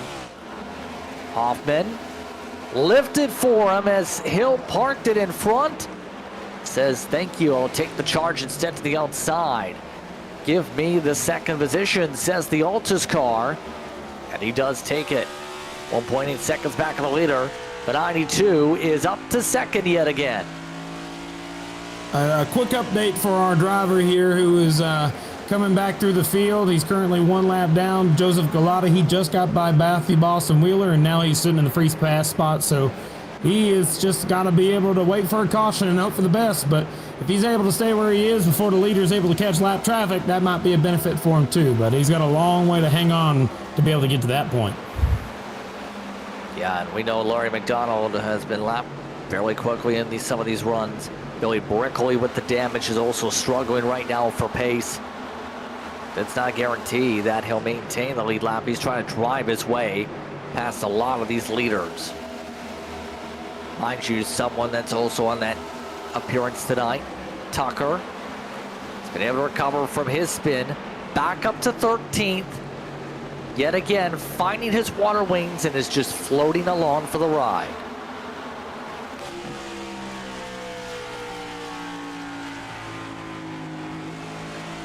You got some more battling up in the front past this guy, Tucker, right here, though. He's got side by side.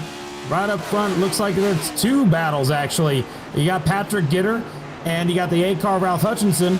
And just behind him, we saw a little bit of a battle going on between Matthew Long and the 83 of Benefield. These guys are still side by side between Gitter and Hutchinson here, trying to make the outside line work. Remember, we saw the 8 car slide into turn 1 like that. That burns the right rear tire right off the dang thing. So with that in mind, Patrick Gitter's just going to take advantage of it. He's going to go into the corner, and he's going to have tires that haven't been heated up by that contact, and Ralph is going to be in a rough position for the rest of the run due to the overheating of that right rear tire.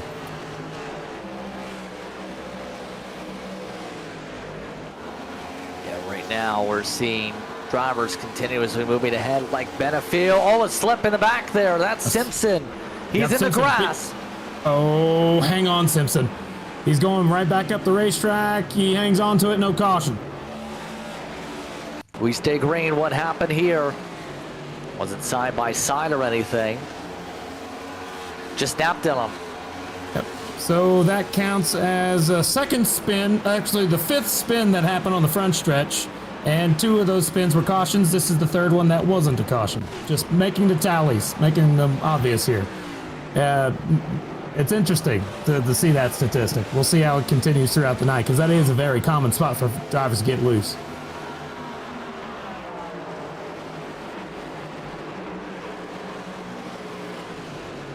Yeah, right now, seeing drivers like Medeiros, meanwhile, just trying to survive. Remember, he took some hard hits under some of these caution flags.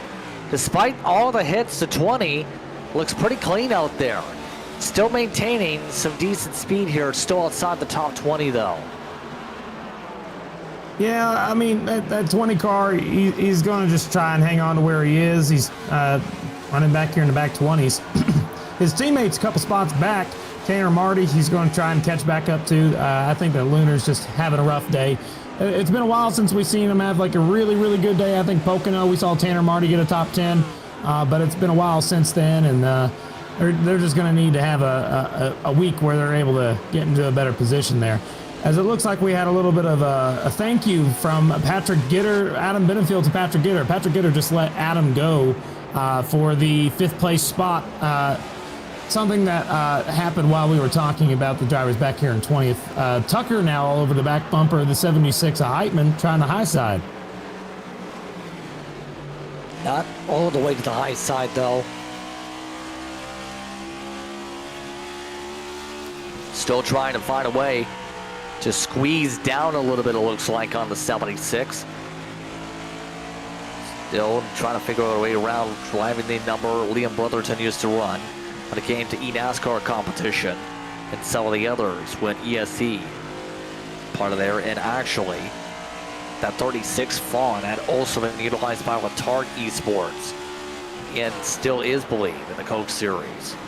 I swear I learn something new every single day when I do a commentary with you, man. You got all that stuff memorized. That's wild.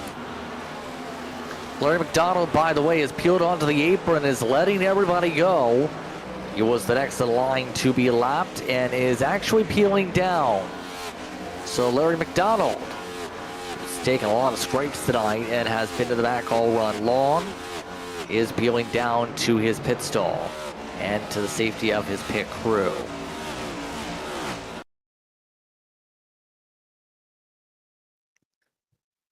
And as we continue on here, currently working on a technical situation, so we'll move over to radio call. Again, the drivers continue to stay stable and make their way around the racetrack as we continue to run through. 172 laps to go overall, already just past halfway to the race overall here at Iowa. Stages down to less than 40 laps, coming up to about 30 to go in the next couple. One of the battles going on the racetrack is side by side still Tucker and Heitman. Tucker on the outside, down the front straightaway, enters turn 1. So deeper on the 3rd line. Heitman goes a half a lane up for the bottom. Off through 2 they go. Cameron Stone is on the back bumper of the 76, but it looks like that the 36 car of Tucker will get on by the 76, but he dives right back into the corner again. They're going to be side by side heading off turn number 4. We are completing lap 180, correction. And now what I can tell you right now is the leaders. We got Dyson, who has scooted out to over a second lead, over second place right now, as they are battling between Clayton Hoffman and Paul Hill. There's like a half a second gap between those two, leading back to Delaney, who's about another second back. Single file for the front 10 all the way until you get side by side with Cameron Stone and Derek Heitman. They are still side by side as they cross the stripe to complete lap 181. Move to the inside. Stone makes the clear through the apex of 1 and 2. They make the way down the back straightaway, all single file. Heitman going the wrong direction here this run. That Fortis machine looks so decent earlier on in the race. What is going on is the question here, Kirk, with the 76. I think that something you're going to have to keep in mind is that 76 car, who is right now falling through the field. He started in 9th. He's back to 13th and losing spots quickly. He's just going to have to try and hang on and try to make sure he doesn't lose his positions. Keep his tires underneath him. What I can tell you right now is he's sitting in turns 3 and 4 at the moment. our producer here is loading back in. We had a little bit of a crash, so we're just going to keep calling the race as it is. They are side-by-side battle between Cameron Stone and the 36 car of Joseph Tucker. They're heading off turn number 2, side-by-side. Cameron Stone on the bottom. He's trying to do a little bit of side draft on the left rear quarter panel of the 36. Not quite enough, as we have some blinking out of the 36 yet again. That happens every few laps, it looks like now. But it looks like that Cameron Stone might try again here, trying to get down to the bottom once he returns, and he sure does. In turns number 1 and 2, they are even again as they are halfway through lap 184. Hyman right now under attack by Hodgson. Hodgson rolls under up the top side. He slips his way past out of turn 4, clears on through. Hyman stays a lane down on the bottom. Joseph Galata, lap traffic now, tries to pass on by him.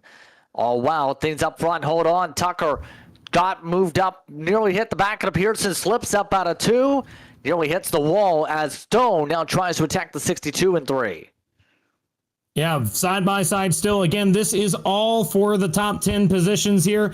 It looks like that the 97 is ahead of these guys, but the battle is between 3 cars. Right now it's the 62, the 57, and the 36. They have now returned to your screen. You can see it right now. We got back in. Everything's working for that 57, the 62, and the 36. Side by side still between Neil Pearson and Tucker. Yeah, and Tucker able to slip on by Pearson, but lost the opportunity to hold off Stone with the 62 reached. So now they look to settle back on down here. Laps continue to tick away quickly as all time and scoring returns. Again, apologies for the technical difficulty there as we continue on with the run. Oh, Tucker slides his way inside, holds onto it. Yeah, there's a battle right now that's not for position. Back in 27th, the 01 car and the 20 car, they are angry at each other. They have rear-ended each other a couple times. There is some sort of anger going on between the 01 of Matthew Boston Wheeler and Devin Medeiros. They were not very happy at all over the radio. They're not even on the same lap. They're not even on the same lap. I have no idea why they would get angry, but if we look at it, I tell you, that's going to be something to keep an eye on. I don't think that's done. Yeah, that's something to watch for potentially here. I'll keep an eye on it, and we'll let you know if anything does happen. But, yeah, that was a little rough, to say the least. But I can tell you that it looks like Dyson is extending his lead over Hoffman almost to 8/10 now. Yeah, keeping the lead, and so far keeping the speed. He's been making a rip now. Dyson, depending on what happens to Galata, is in a really good spot here to finish well, regardless of what happens here on speed. But for Dyson, right now he is definitely the car to beat with the run. Stone, meanwhile. Oh, golly, yeah, the Medeiros and the 01, they are on each other. Medeiros goes spinning in the grass on the front straightaway. Sideways, sitting sideways, no caution. Sitting sideways on the front straightaway. And he's almost doing burnouts in the grass. Now caution. They throw the caution. Caution flag is back out, and let's watch this. This was apparently contact number 4 between them. All that coming from a lap away, man. Yeah, I think the 20 car just overdrove the exit there and got contact, got loose. He saved the race car, didn't hit anything, but definitely not happy with the 01. That is going to be a benefit to Galata. I think Galata is going to end... Actually, let's make sure of that. I think Galata is going to have the free pass here.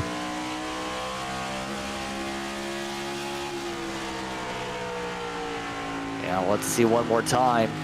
Tappers definitely flaring up between them right there. Medeiros definitely rubbing against.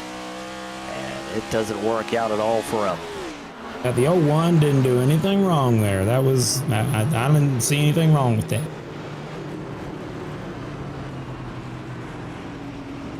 But he's saying on the radio he wants to look at it. So, oh, here goes Dyson.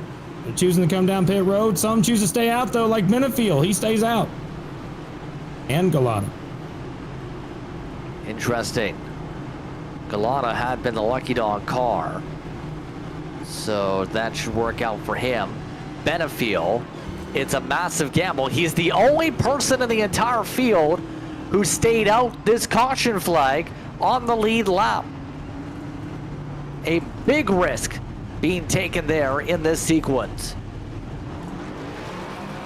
Absolutely. I don't think he's going to stay out for long. I mean, he might have to think about coming down this time if he can. I mean, I don't know if I want to be the leader on old tires with everybody behind me on fresh tires. That is a sketchy situation to be involved in right there. That 83's got to be at least thinking about it. Thomas Komacheski picks up an EOL penalty from the pit exit.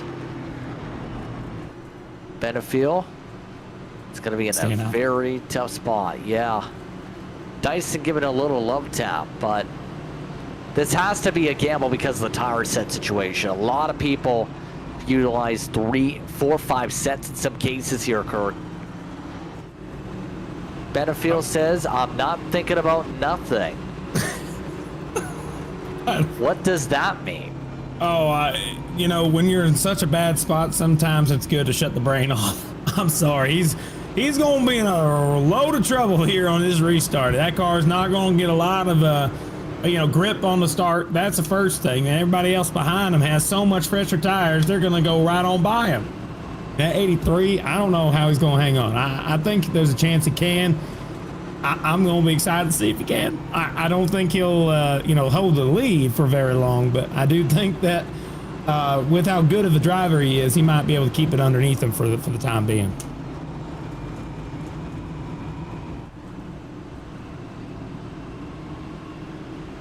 So now we'll see how they play things on the restart coming up here this next time by. It's Benefiel, Dyson, Hutchinson, Hill, Lucas Wensmuck, Hoffman, Delaney, Hodgson, Stone. Amongst your front runners, Galata of note will start 25th. Yep. 5th. He's going to have to go through the entire field if he wants to win this thing. I don't know how much damage he has, but he didn't push hard under that last run. He decided he was going to, stay in a position where he doesn't have to go up to catch the leaders, don't overdrive the car, and he was going to try and make sure he got the lucky dog, and he did, so he was able to get the job done. But what I can tell you right now is that caution is the 6th time we saw a spin off turn 4, and out of those 6, 3 of them were called for cautions. Look at Benefiel right here, 54 laps on his tires. Whew, hang on to something. You're going to need to. It's going to get wild. His car drops off. Green flag is out. And we're backing away. Benefiel keeping it cautious. But watch for the run. Dyson elects to back up the corner to line it up. And up and under. There it goes. Dyson to the lead. Caution back out again. Who is it? Oh, turn back straightaway. Hastings involved. Matthew Boston Wheeler involved. Billy Brickley also involved in that one. 01 has a lot of damage. We're back under yellow yet again. See what happened. Keep an eye on Brickley, I believe, here. 58 car over the back bumper of that 44 car. Gets into him one shot. Gets up into the 01 and sends them both around. 44 is trying to get back going. And it looks like that they collect the 81 as well. But very light contact. I don't think anybody really got too much damage on that one. So that's at least a little bit of good news for those guys.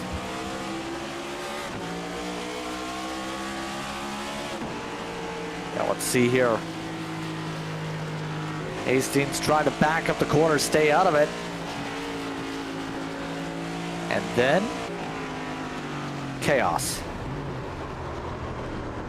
Good job keeping it off the air. Cars barely. Yeah, I mean, nobody got really bad damage at all. That's a really, the biggest benefit to that, I think, is going to be Galata, because I don't think Galata pitted under that last one. He might have, but I don't think he did. So with that in mind, he's going to come down and get tires most likely here and be back on a strategy where he can actually compete. We'll take a commercial break. More coverage coming up. You're watching tonight's coverage of the FLCC from Iowa. Racing isn't easy, but experiencing it is. iRacing puts you in the driver's seat with the industry's leading sim racing game. Drive on laser scan replicas of the greatest racing circuits from around the world. Go head-to-head against other drivers chosen by skill-based matchmaking to ensure competitive racing at every level. Compete across all your favorite series. In officially licensed cars, engineered to deliver the most accurate driving experience possible.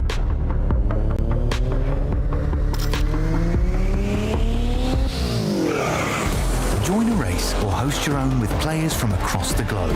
Race against the computer or in a league with friends. Feel the thrill behind the wheel. Visit iRacing.com.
Welcome back, everyone, for the restart. We have less than 10 laps to work with in the stage when we take the green flag.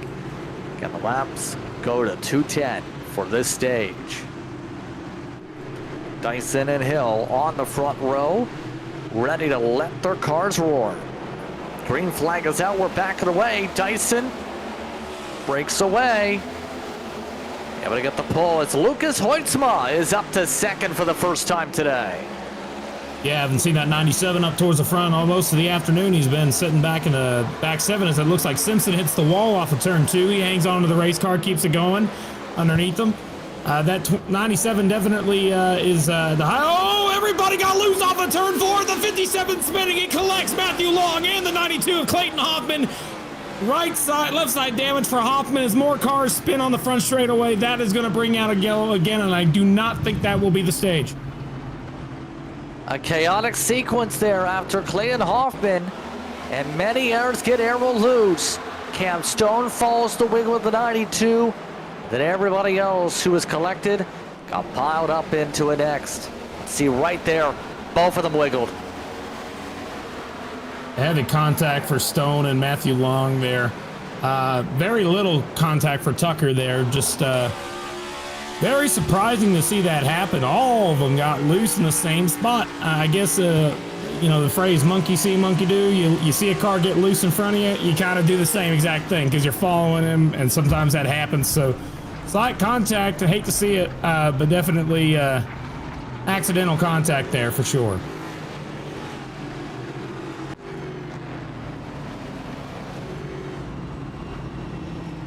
So a chaotic sequence is Matthew Long. Amonso's with the grill punched in. Hoffman. Here's Amonso's coming down pit road. Also Amonso's coming in. Patrick Gitter, Nolan Hodgson, who are not in the incident. But in the case of Gitter, does have damage to deal with still on the race car. So chaos brings chaos. This will bring a couple lap shootout likely to decide the stage here with Dyson in line to potentially get that. It's going to get interesting from here on out, though, where this tire roulette's going to go for the rest of these teams here.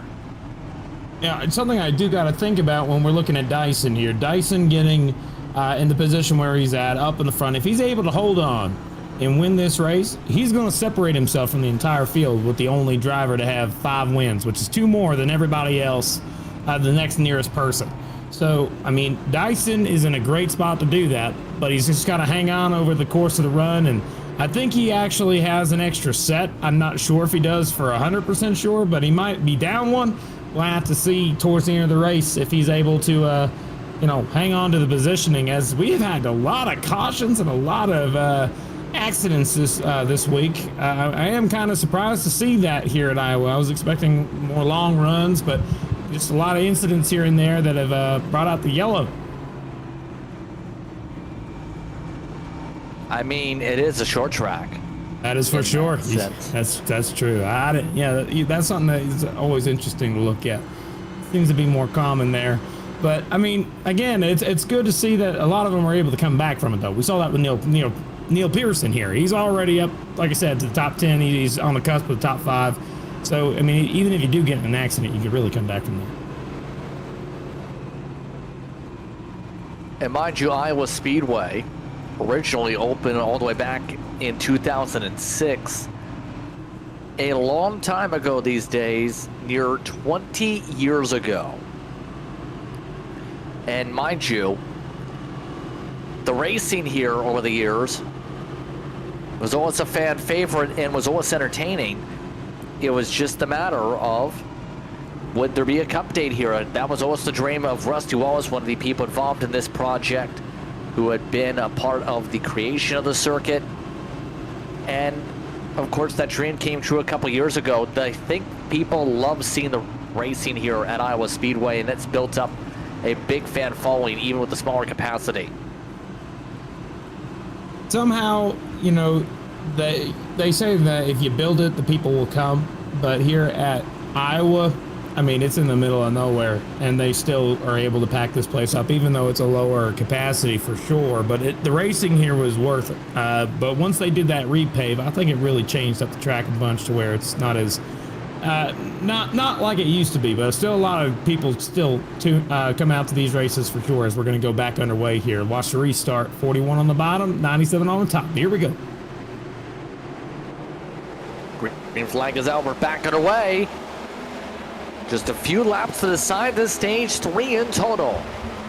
And some of the dirty self cars looking for some charges. Lucas Hoitzma looking to hold on to second, though. Delaney from the outside. From the inside, should say. Trying to make the move from that line on his teammate. It's going to be Hoitzma who takes away second from that high side. Just like that, doing exactly what they need to do, heading down into turn number 1. We got a side-by-side battle right now for the 6th place spot on the 4 car of DeCiani, who was running in the back of the field most of the afternoon. He's back into 6th place, trying to make a battle to the outside of Ralph Hutchinson, and just trying to get some stage points here for that 4 team as they come across the stripe. I think this is going to be the 2 to go signal, is that right? This should be at the 1 to go signal now. 1 to go. We'll see. Dyson setting the fastest lap of the race now, 22 sixes being set by him up front.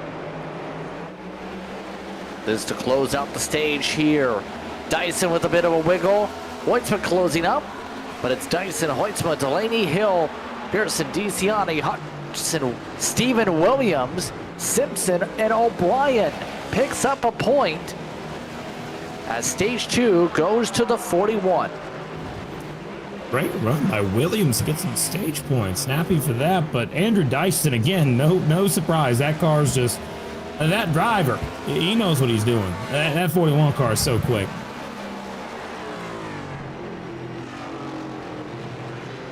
A good run here for him tonight. 67 laps led. We'll take a break. Under 140 to go. You're watching tonight's coverage from Iowa.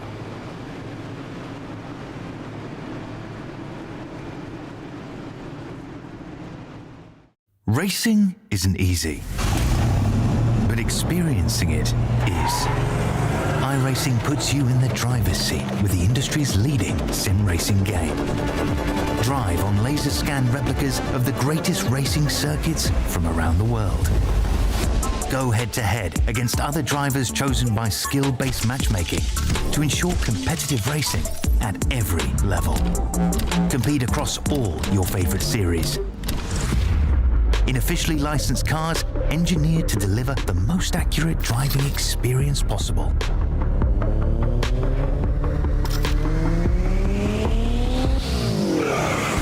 Join a race or host your own with players from across the globe. Race against the computer or in a league with friends. Feel the thrill behind the wheel. Visit iRacing.com.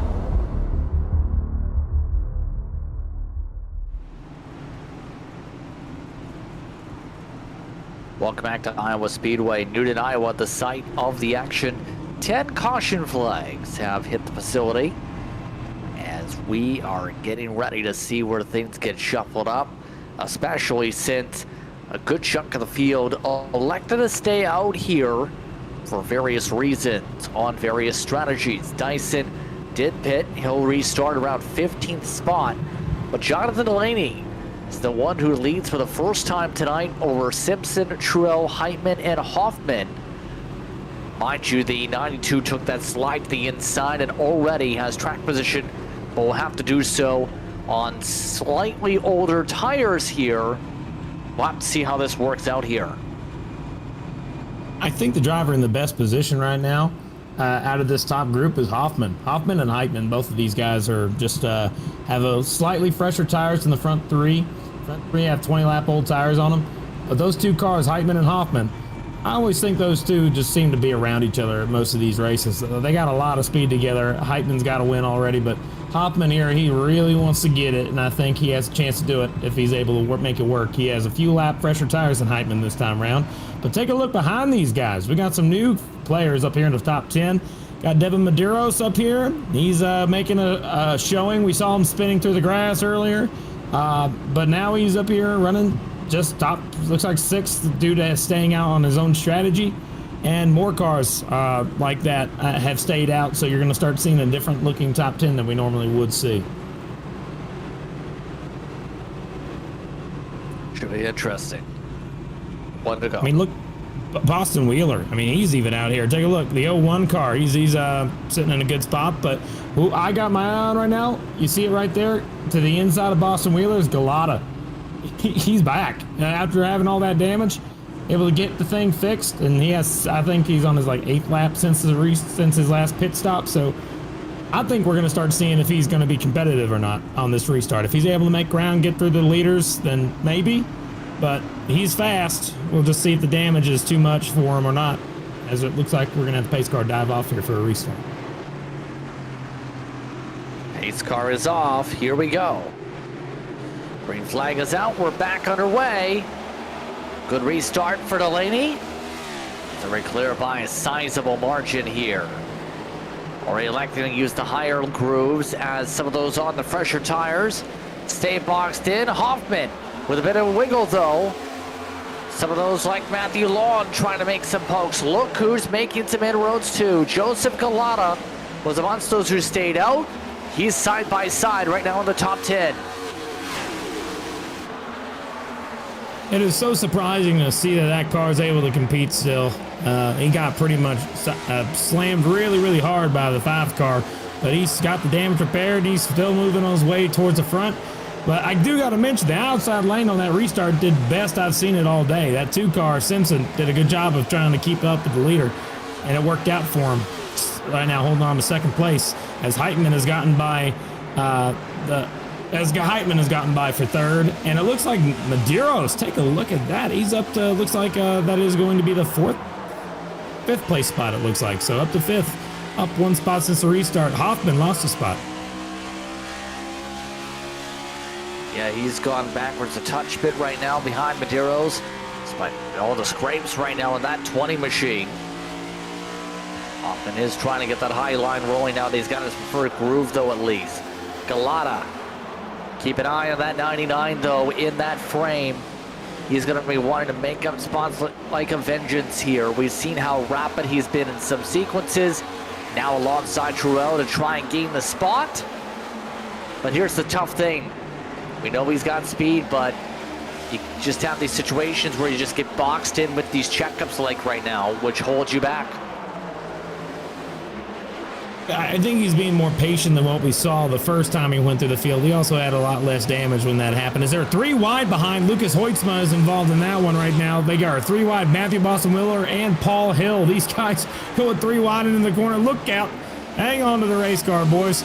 It looks like Boston's going to end up pulling in right behind the 97, it looks like. 26, I should say. 97 is going to try and make it work, but Hunter Truel is also trying to get on by the 20 car, as Medeiros has actually lost a handful of spots since switching back to that other battle that was happening 3 wide.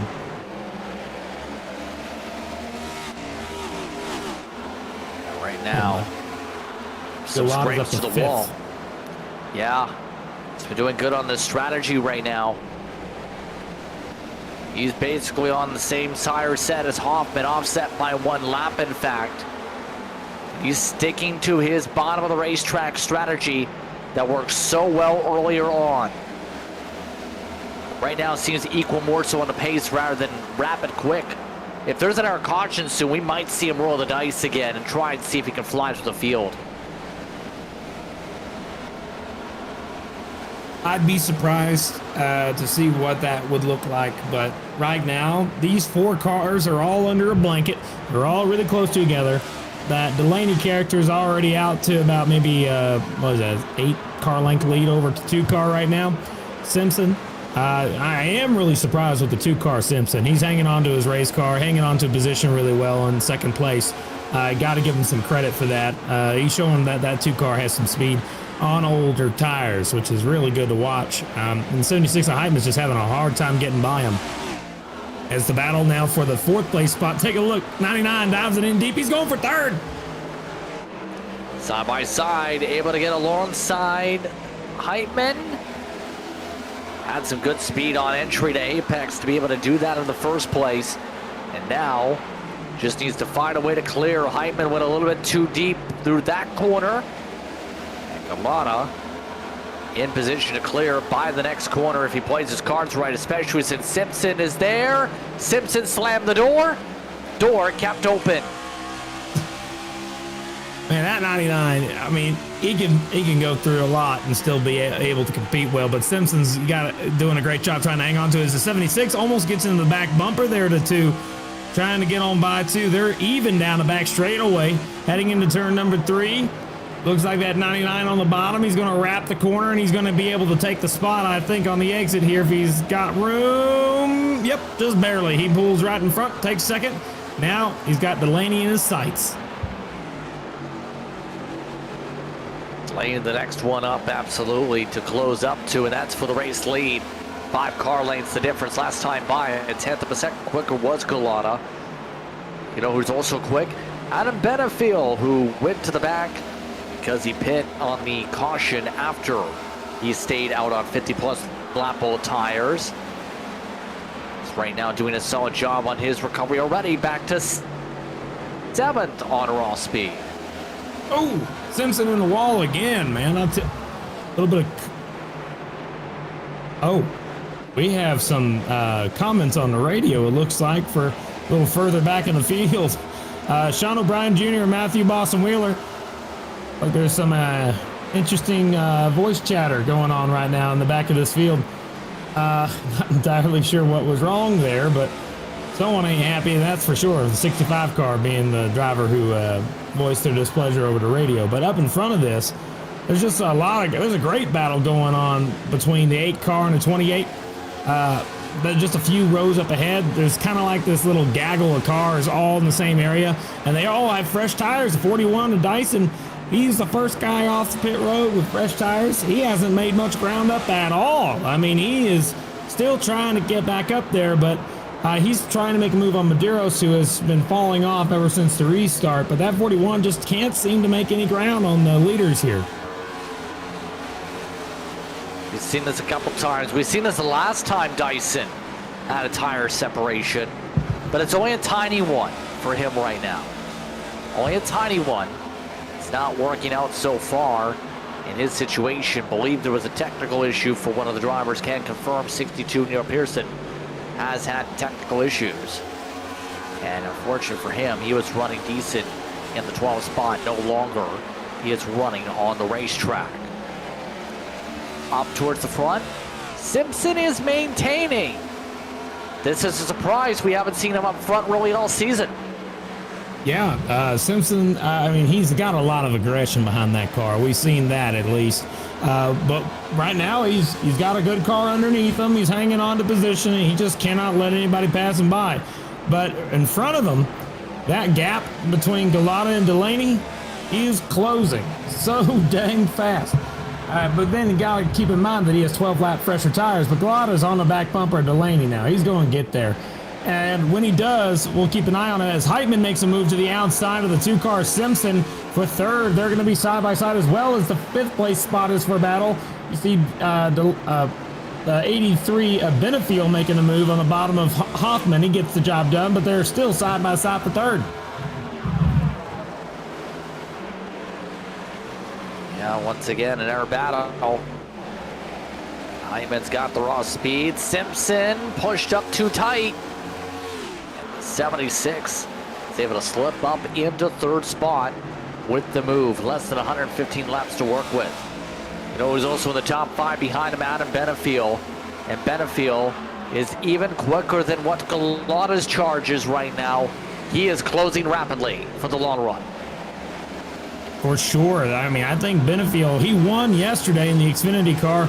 He knows what it takes to win here at Iowa, and I think he's going to have a shot to do it here today as well. We got 350 laps that we got to do for this entire race here with 114 of them to go.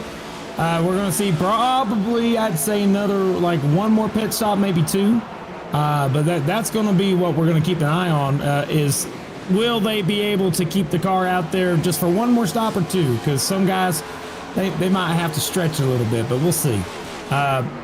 Should just be 1, though, I think, for the majority of the field, as it looks like he's making a move to the bottom of Simpson.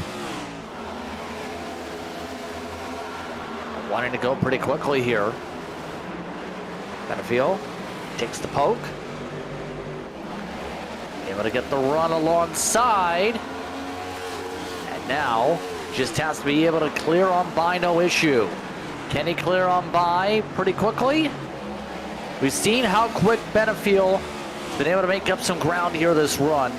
The passes, though, just seem to take that extra lap or 2 here, Kirk, to be able to really get the job done, even if you have that rapid speed difference. It's harder to pass than it is to catch up to the back bumper of somebody. That's what I said earlier in the race. So with that in mind, that 83 caught up to the back bumper, but now he's having a hard time getting on by. You kind of have to have leaps and bounds of speed compared to them to be able to make that work.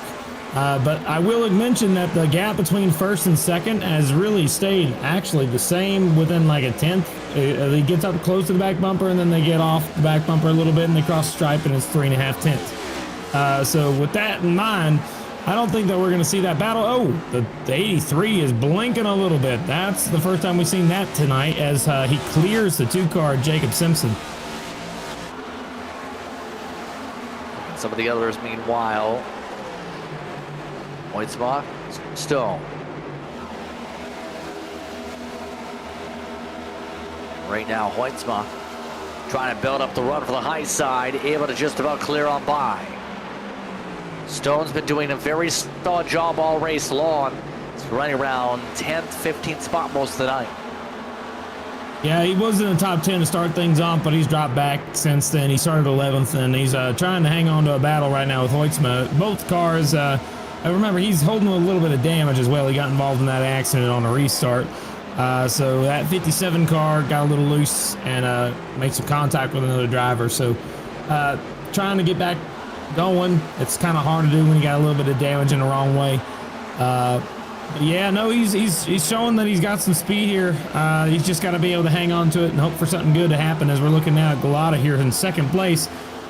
He's all over the back bumper Delaney. I think he's just waiting for a mistake to happen to make the move here.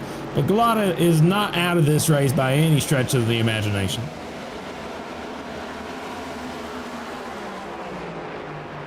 And 3/10 back on the race leader. Ball for them running the bottom right now. Dirty are being fed all to the 6 from the 6 machine to the 99. Galata actually rubbed the wall a little bit that time. Nolan Hodgson's been turned around, believe. Yes, indeed. He's in the track and hit by Billy Brickley. Caution flag is out. Tucker apparently made contact. He just apologized on the radio. And the 12 goes for a massive shunt after locking it up down the front. Huge crash. I mean, he was facing the right direction. He locked it down, but I mean, he just kept it locked up, facing the correct direction in the 44, Billy Brickley. I mean, if we go on board with him, we might be able to get a tall tale of how that happened. But Billy, heavy front end damage. And that will, you know, this exact thing, I think, happened the reverse yesterday in the Xfinity race. The 12 car got, he was the guy who plowed into a car as he was spinning down the racetrack. It was a little different situation, but let's look on board. We're on board with Billy Brickley now. You see the smoke up ahead. A little bit of brake up there. You can't, actually, no, you can't really see it until there. And where is the guy? Oh, he's right there. And that will certainly put a damper in his day, that 44 car. That was a heavy hit to the right front, and I think that broke the right front. And that sparked everybody back down pit road yet again. More service being taken by this field. And we'll see how many two-tire calls we get this time. Some of the drivers ran as many as 53 laps on their tire stints. 2 tires for Clayton Hoffman, 2 tires Joseph Galata. Galata is your leader again. Back to the saddle again. Yeah, good reference. Back in the saddle again. Yeah, that's for sure. Up to the front. After getting involved in that wreck, went from the back to the front. Somehow he's now just be ready for a restart, man.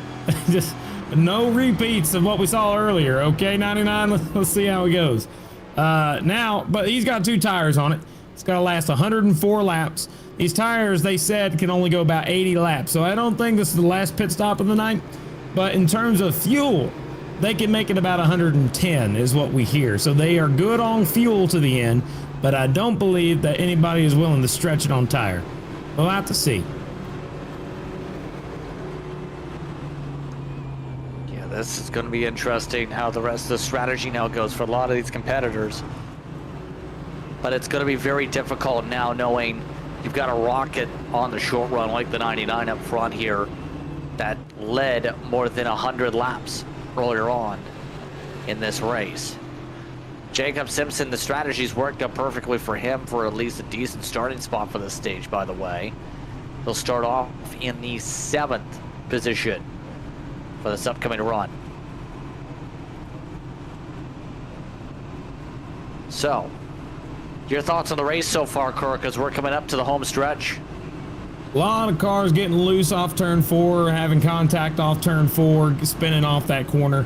That time, the caution was definitely warranted. And what I can tell you, he was in the middle of the racetrack with the brakes held, so that makes sense. But unfortunately, got a 44 taken up in that. But this race itself has been something where it's just been, you know, everybody's on a different strategy, and then a caution kind of throws off that strategy. It feels like it's back and forth, where it's just one crash will completely change your plan. And that 99's been through probably 12 different plans since the start of this race. And after that wreck, his plan was to get back to the front, and he accomplished it, and now his job is to be able to hang on to it.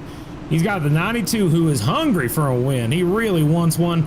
And then he's got 2 guys behind him that have 4 and 3 wins each, respectively. Both these guys know what they're doing. They know how to get the win. So with that in mind, they're coming through turns 3 and 4. Let's see if they're able to hang on to it, or will those guys that have wins on the season be able to get by them? Here we go. Restart time. Green flag is out. Back on our way. Galata retaking the throw, and then Dyson spun the tires this time. Dyson got some help as well from Heitman, believe. Oh, now the 2 Simpson's cars. around. Huge crash. He collects his Matthew Long, and that was because he got squeezed. He got squeezed on the bottom of the racetrack, and he said on the radio, car low, but he got squeezed. He's not happy about it. Absolutely. He was up in the front, having a good day, and I wouldn't blame him. That was a little frustrating to say the least. He got down to the bottom of the racetrack. He's 3 wide, 76 there, gonna be, and the 41 just comes down on him. Yeah, that's interesting. Take a look at the 41 car. I don't think that was netcode. They're talking about netcode on the radio, but let's take a look at this again. There was contact, not tire spin, for the 41. Right there, Heitman gets him. Oh, got him loose. Gave him a huge break, and then... Yeah. Yeah, that was that. He wasn't. I mean, he had like half the bumper clear, but not the full bumper clear. Oh, I don't know how else you could say it, but that curvature was all he had, barely enough. But yeah, that contact got him loose, spun out. Now he's at the back. He's going to have to work his way back up to the front. I think that makes it our 12th caution of the night. I'm going to double check that, but we are getting up to pretty high numbers for cautions. Short track racing at its finest.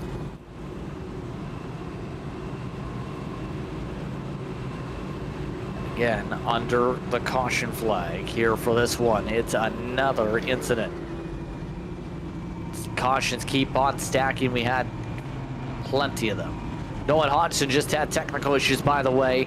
He's now officially out of the race. Matthew Long taking the time for damage repair. This is the 12th caution of the evening, that is for sure. Remember, Billy Brickley and Nolan Hodgson both were involved in that last accident. That heavy contact took them both out, so I think that it's going to be a rough day for those guys, finishing 26th, 27th at the very, probably at the very best. So we'll see how it goes from there. But Jacob Simpson sitting 25th. He's got a ways to go to get back up to the front.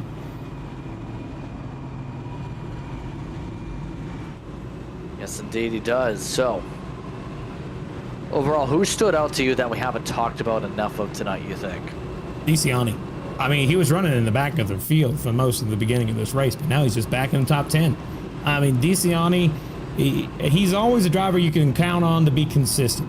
He's in a position where he's not making crazy moves, getting involved in incidents too often.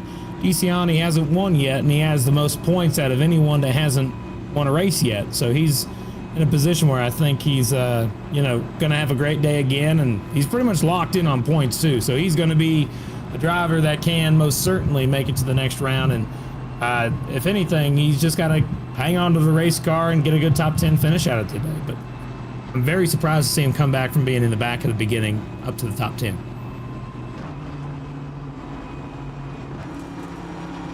So they'll reset here as we are under 100 laps to go. There's DeCiani. And we are at 1 to go.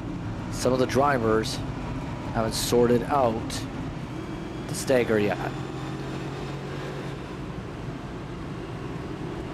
So we'll see where things get stacked up. Benefield ready to push his way into the top 4 here. Hearing Neil Pearson's power has officially cut out. So that's the reason 62 right in front, and then have the tech issue. Tech ran out of power. Green flag on the power. They go here. We're backing away. Into turn number 1, it looks like the top 3 are going to single file out. Galata's going to pull out ahead to a lead, and now the top 5 is single filed out as DeCiani's trying to make a move on Heitman. Going to not have enough room as Heitman moves up to the top to try and get by Benefield. 3 wide back in the field between Hutchinson, Hill, and looks like Hoytsma. They finished that out. Now they're back to 2 wide racing. Cam Stone getting a little defensive as well. Some of these drivers getting the elbows out, but we've had to get them out here tonight. It's so hard to make up ground for passes here tonight, Kirk. And a lot of these competitors, when the passes come here for chances, you have to take them. DeCiani just took a chance. Hunter Trueau also taking a chance. Benefield went from 4th to 8th on the restart. Very fast start for most of these guys, but yeah, like you said, Trueau, he lost a handful of spots there, dropping back.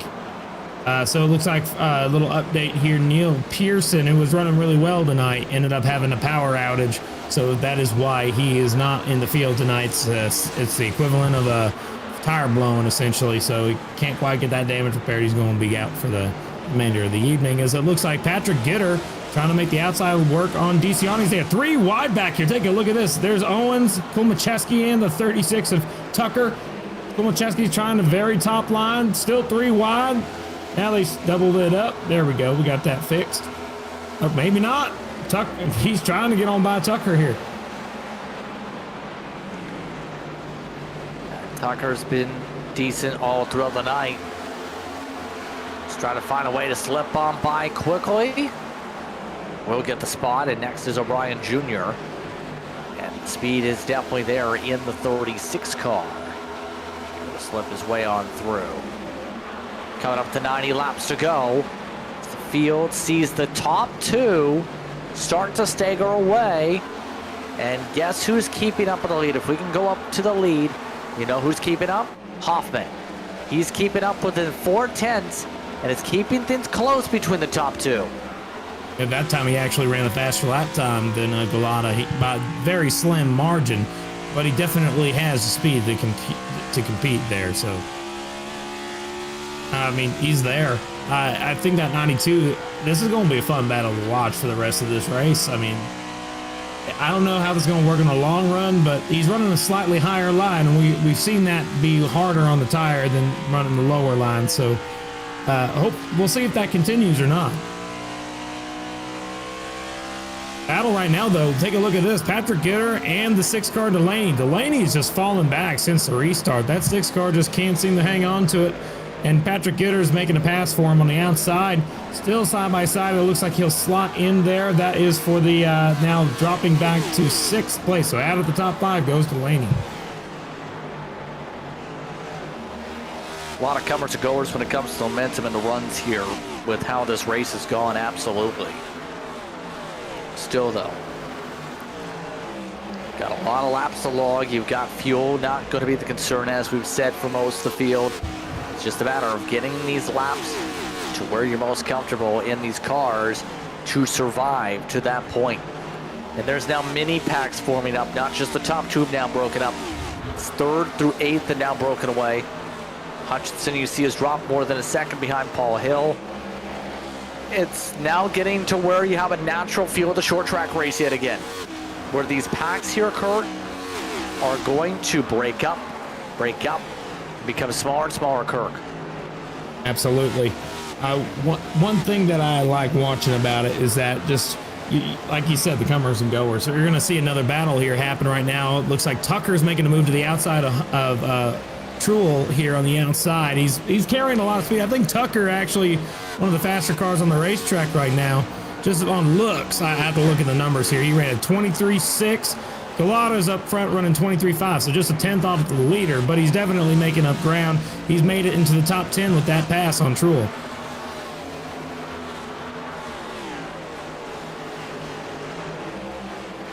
Yeah, right now, spot after spot being picked up, +6 from the qualifying spot, by the way. 36. It's back to where he was earlier on in stage 1. Was what he was showcasing for ESC earlier. O'Brien Jr., we mentioned his need for points. Long run's just not there. He just slipped back to 18th again after being up in the top 10 at the end of one of the stages after strategy. You know, that's something to keep in mind on, but I really think it's more he's got to worry about having drivers like Hoffman win the race. Because if somebody who, actually not necessarily Hoffman, but anybody who is behind him in points winning a race is extremely detrimental. He will be out of the playoffs if someone who hasn't won yet, who has less points than him, wins. So Galata, Hoffman, I mean, it would take a lot for Galata to get to the top 25 in points to where that would actually matter. But, I mean, stranger things have happened. So, I mean, what I can say is that that 65's just got to concentrate on finishing out this race and then getting to the grinding board and try to get next week down pat. Maybe that road course could help him out, or he might even have to rely on Daytona, worst case scenario, which is not something anybody likes doing, relying on Daytona to be able to help you get into a playoff. Yeah, you don't want to rely upon a wild card. Ooh, that's going to be Daytona. That's going to be wild. That's going to be absolutely wild. You know what? I got some news for you, though. Leader of the race, Galata, he was battling 0.3 of a second behind with Hoffman. Hoffman was catching him, but over the course of the last handful of laps. Remember, Galata's running the bottom line, and that Hoffman character's running that second lane up. Galata's just been outpacing him on raw pace now, and with that in mind, I think that outside line we can definitely for sure say is being harder on the tire for Hoffman. He's been losing a little bit of time here and there every lap.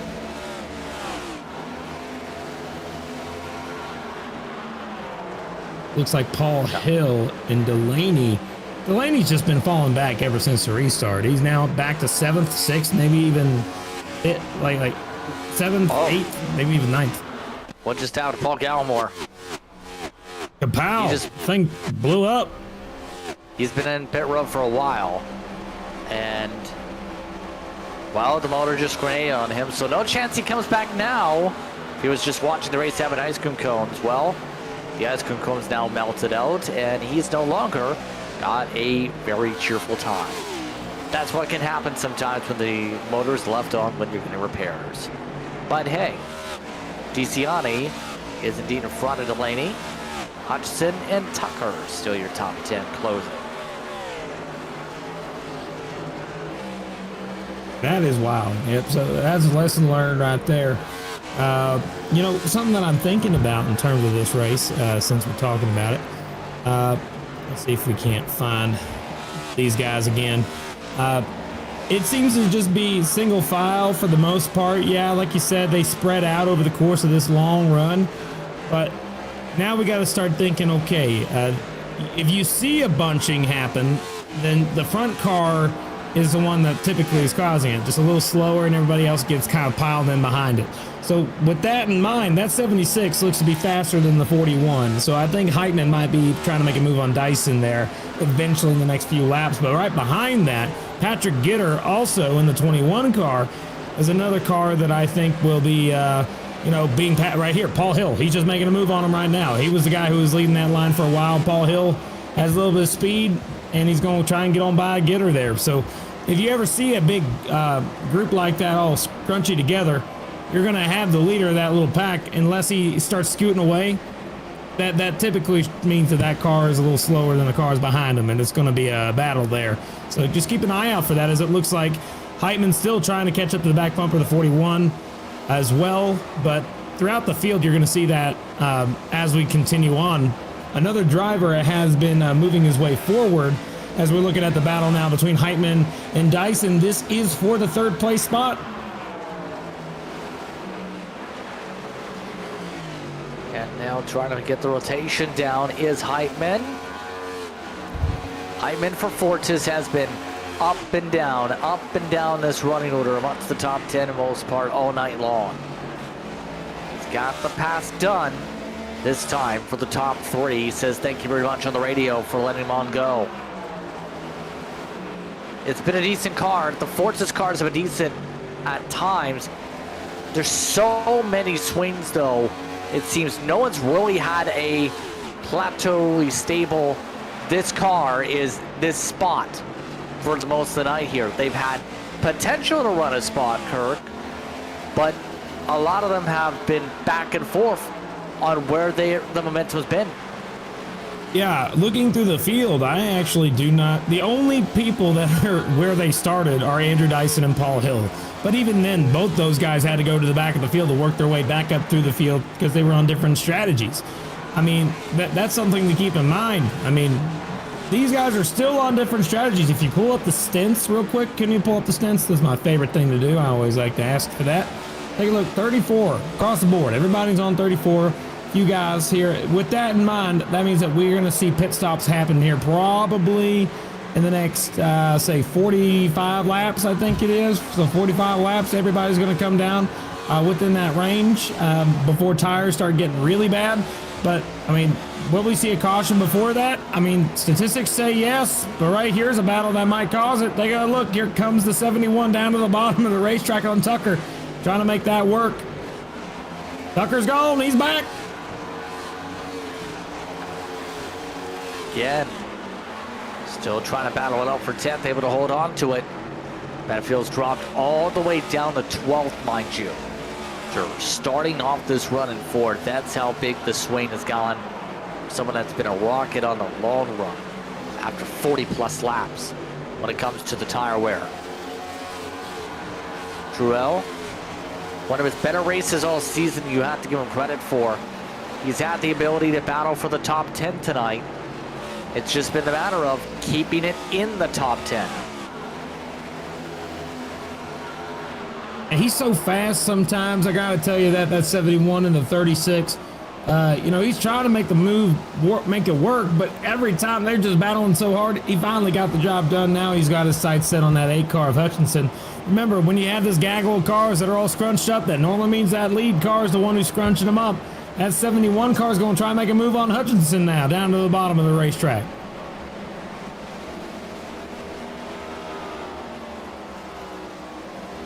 Yeah. And there's some give and take being given out. Benefield being given the spot by Tucker.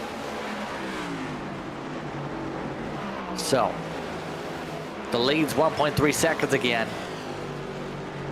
Joseph Galata has been the standard for that entire team here tonight. Even his teammates haven't performed like he has. And Galata, he's been a long-time sim racer on the platform. He's raced with a lot of decent drivers, but this has got to be one of the best drivers, if not the best driver seen from Galata. Hoffman, for reference, is still trying to pass lap traffic, one of the teammates, in fact, to the 99. But it's been a stark contrast with what we've seen tonight for Galata on the raw speed compared to everybody else when it comes to that car. The phrase I'd use is Galata is one of those guys that's just, you know, leaps and bounds right now ahead. He's going to try and do a spin and win. He spun out on a restart, came back out, passed everybody once he fixed the damage, and because these cars are tanks, he was able to actually still compete. I mean, it makes me question iRacing itself, but I can tell you that Galata still knows how to use the system to his advantage, and that's what talent is in the sim sports. So it's a little different than what you'd expect in IRL. He wouldn't be out here if it was a real car, but I can tell you right now, he most certainly is able to put what he knows out there on the racetrack and show that he's got way more speed than everybody else, even if he's wrecked his car already.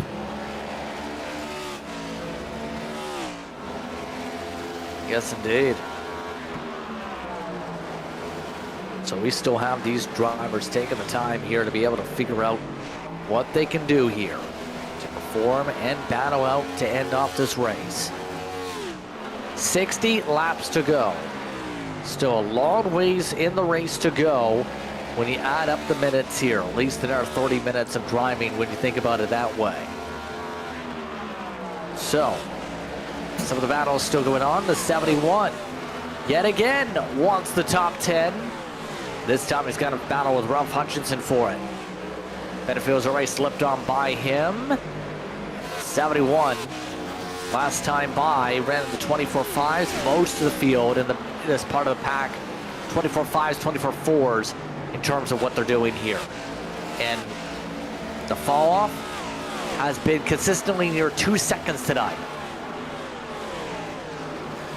Fall off.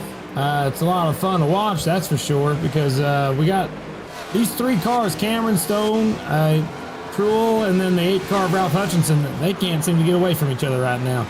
That 71 tried to get on by, but not necessarily working for him, as the 83 of Benefield right in front of these guys, that blue car there on your screen. He's actually gotten by all of them, and now he's trying to chase back down the next car on his list, which is Delaney.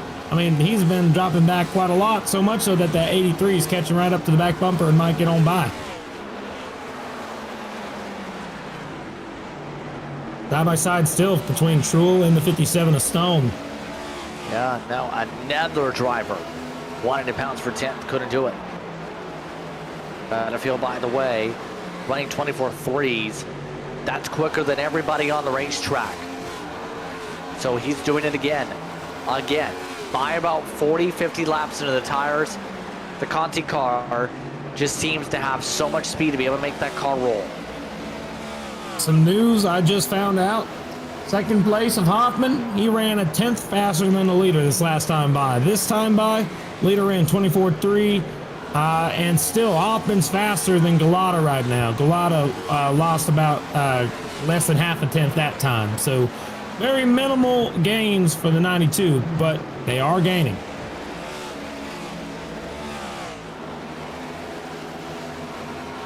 And we just had a call out from race control saying to make sure that they call out their pit stop. So we're getting closer and closer to that pit stop time. They said 80 laps is what I heard at the beginning of the race for tires. So I think that time is coming, and it's coming soon. That's out of those who want to try and go on in, try and go in for splitting this in half. There's a look at Delaney. Benefield still trying to find a way to peel on by.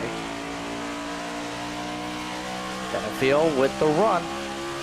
And Delaney's saying, you've got it. Take it. Benefield takes it indeed for 8th. I mean, that 6 car, yeah, you got to think about it this way, though. That 6 car has 3 wins on this season. I think he knows he doesn't have the fastest car today. And that 6 car is just like, I don't want to fight anybody. I'm already locked in. I got plenty of stage points. I don't want to make any enemies right now. That he's thinking championship. He's not thinking race win or best position he can get today. He's thinking, how could I not tick anybody off to where they'll want to wreck me next week? So, I mean, at least in the playoffs. So I think he's thinking championship thoughts, which is good for him. But that leader, that gap is shrunk almost a half a second now. Now, where did that come from? Oh, yeah, he's got some speed. That 92 all of a sudden just got shot out of the cannon. He's fast. A lot of dropping off a tenth a second the past few laps here on the averages.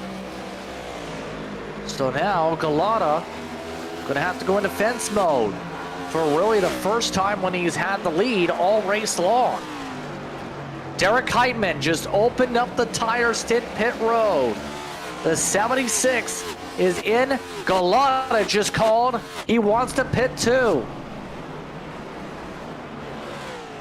Oh, and I don't know if I like that. He just came up the racetrack a little bit, trying to slow down the 92 a little bit when he came on pit entry there. So also the 41 missed pit road. He's spinning at the entrance to pit road. He just barely made it. 41 was drifting trying to get on the pit road. Bit of a sketchy moment to be able to make the commitment cone. Let's take a look at the replay as pit road is filled with cars coming. Right here, you'll see it. He gets down to the, Clayton Hoffman, black flag, too fast on pit road. That will shake things up as Dyson just sailed it in, makes the yellow cone. But you're right, Hoffman just blew up this race. He just had a massive mistake, and now take him out of contention. Dyson took 2 though, and now he's up with Galata. Galata has a black flag now. Galata's coming back down. What on earth just happened? Well, why is there a black flag on Galata? Well, there's no. Well, did he speed? I'm not sure exactly what. Did he go through too many pit boxes? He floored it too early. Can't confirm. 3 miles an hour quicker at the green cone. He went a touch bit too early on the throttle, and it's just blown this race wide open. Patrick Gitter is now the race leader, but he is amongst those not yet to pit. Heitman is now the first out of those to come down pit road. Wow. I mean, that puts, I think, the 41 in the best spot. I mean, I'm not 100% sure. I mean, this kind of blows everything up. The top 2 have just had their entire races eviscerated here. Galata's now running 25th, and Hoffman is now running 24th with the respective penalties here. Absolutely huge. As we see some of the other drivers battle it out still. See where things really shuffle. Cam Stone, Hunter Trill is now for the top 5. Patrick Gitter coming in this time. Benefield, Tucker have all called pit road this time down the back straightaway. Benefield did not come down though as there was a car pitting in front of him. We're going to need, can we keep the stints up for a little while? Because I think these numbers aren't going to really show us much until like the pit cycle is done. So we want to keep stints up so we know who's pitting, who's not. Heitman's leading the line right now. Derek Heitman in the 76 car, sitting 17th right now. You can see that line based on the higher number means they haven't pitted yet. You can go off of that for the rest. Looks like the top 4 right now would be Heitman, Dyson Hill, and DeCiani. But then again, most of these guys up front haven't pitted yet, and they don't necessarily have to pit. They can make it on gas 110 laps, but they will most certainly choose to because these tires will start going off the rails. I think that 83 not pushing it earlier in the run may be a tall tale sign that he's trying to stay out longer. We'll have to look over the course of the run, but he's about to hit lap 80 and just about another lap here. It's 80 laps on those tires. He's getting there, 63 right now. A lot of black flag again. He just pit again. Oh my goodness, this race has completely come undone for Galata. I think Galata's done. That's Drell saying he's pitting this next time by. I don't know if it means this time or next time, but he's the next one to come on down from 4th. And he's going to get away from having to deal with the Hornets' nest of cars in front of him when he does pit on down, and he will peel on down.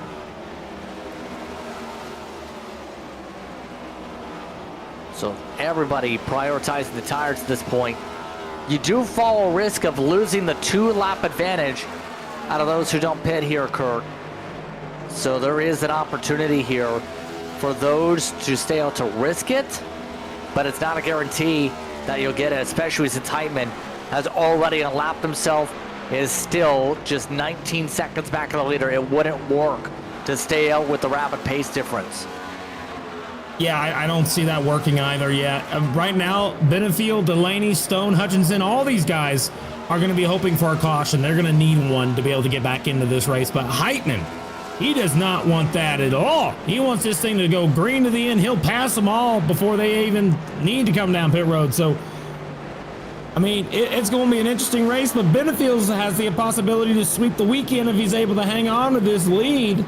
But everybody else right in front of him, I mean, I don't know, man.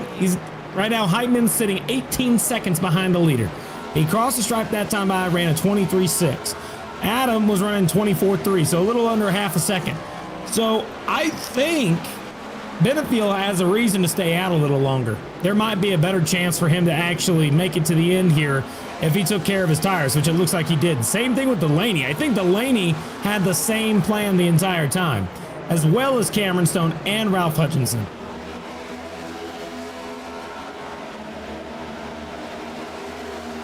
Benefield just trying to maintain where he's at for now. Komacheski and Mutzos are just peeled down by the way. A little bit sketchy. Here comes Simpson. Now Gitter trying to move around the other side. Overlapping strategies. Simpson is multiple laps down. Gitter is a lap ahead of that 2-car, mind you. And that's a big split difference. Heitman is within 16 seconds of the race leader still on the racetrack, coming to 34 to go. Ellen does a car on the wall. Outside wall. Yep, Devin Medeiros. Caution. Adam is ticked off. And so is Jacob Simpson. A lot of cars are angry right now at Devin Medeiros. Holy cow. Devin Medeiros has not made friends tonight. Caution flag is out as the 20 has something happen to them, but they just drive up the wall and just park it. Has to be a screen freeze. He's been disqualified.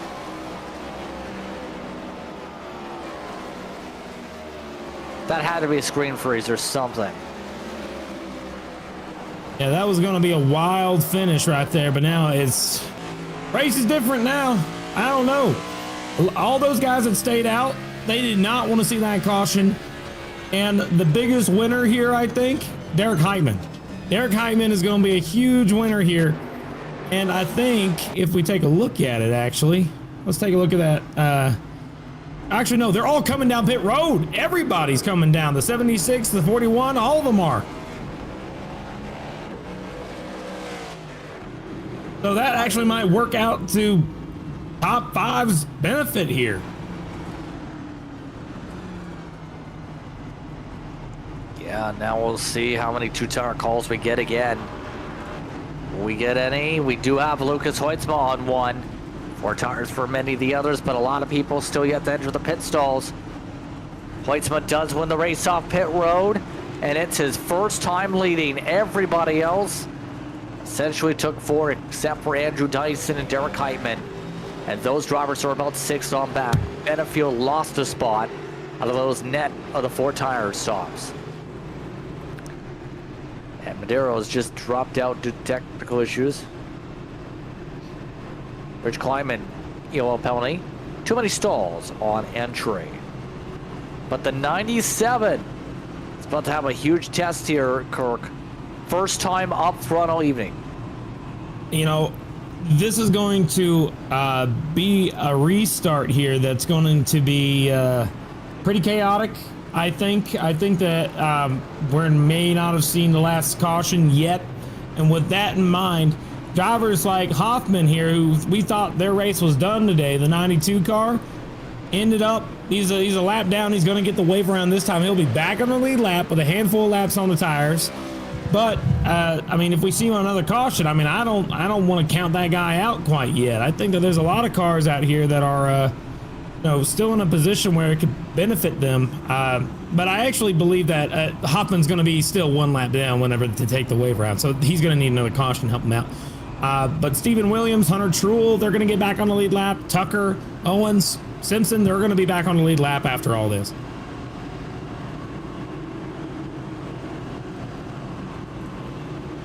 Yeah, some opportunities for some of those drivers, but this caution really scrambling the strategies around here for those who just recently pit. So it's going to be Hoytsma, Delaney, Benefield, Stone, Hutchinson, and Wheeler's up to 6th. Heitman and O'Brien. Dyson and Hastings, your top 10, with 23 cars still running in the race. Less than 30 laps to decide what's turned into a chaotic one. Here at Iowa Speedway, double-digit cautions here in the cornfields, including the stages. Well, we're going to get that restart. Man, hang on to it. That outside line has not had good restarts all night. Let's keep an eye on the 6, see how he handles it. Here we go. Green flags out, back and away. Lucas Hoytsma zips his way clear. And they'll settle on in as they make their way around the racetrack. Top 4, all single file. Gitter running the top. Stone near contact with Heitman. Heitman wants him up the track. They actually make contact a bit. And Heitman's trying to make some inroads fast. Remember, all these guys are on the same strat now. Everybody has the same tires here. They're going to be 3 wide on the entry here. Look out, that 8 car's trying the very top line. Not going to work. Heitman's going to be on the outside getting past Stone. He moves up a spot. They're going to single file out as they're battling side by side now with Ralph Hutchinson and the 41 of Andrew Dyson right there on the inside line. Oh, they're wrecking off turn 4. 1 car spins across the grass. Caution is going to be out. Paul Hill is the driver around. Another yellow flag, and this time it's for the 26. We could go in, yes, he will. He was trying to battle with Sean O'Brien Jr., hit one of the bumps possibly on the bottom of the racetrack.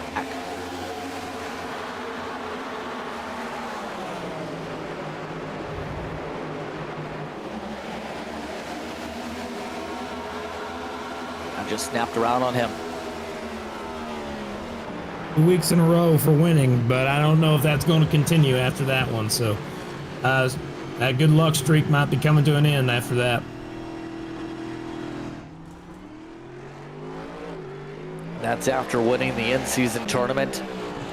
Not been the greatest of nights, but he's got win stickers on the car. Give him that. Oh, yeah. We'll take a quick break. Coming to 25 to go. You're watching tonight's coverage of the FLCC on Maconi Entertainment from Iowa.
Welcome back, everyone, to tonight's coverage of the FLCC as we continue on here on Maconi Entertainment. Coming up to 1 to green soon. Lucas Weitzma is your leader. That's after all the pit strategy and taking 2 tires to get to the front. Can he maintain clean air? It's the question. RHM 1-2 with Delaney alongside. Benefield asking, can I get in on the countdown for the start? I don't think that's going to work in terms of the gamemanship. But these drivers are about to have a ball here with a 22-lap run to the end here, Kirk. Oh, I don't know how much fun he could possibly have, but I can tell you right now it's going to get chaotic. I think that 83 and what we saw that last restart, the 41 car was right behind the outside line, the first car on the outside line.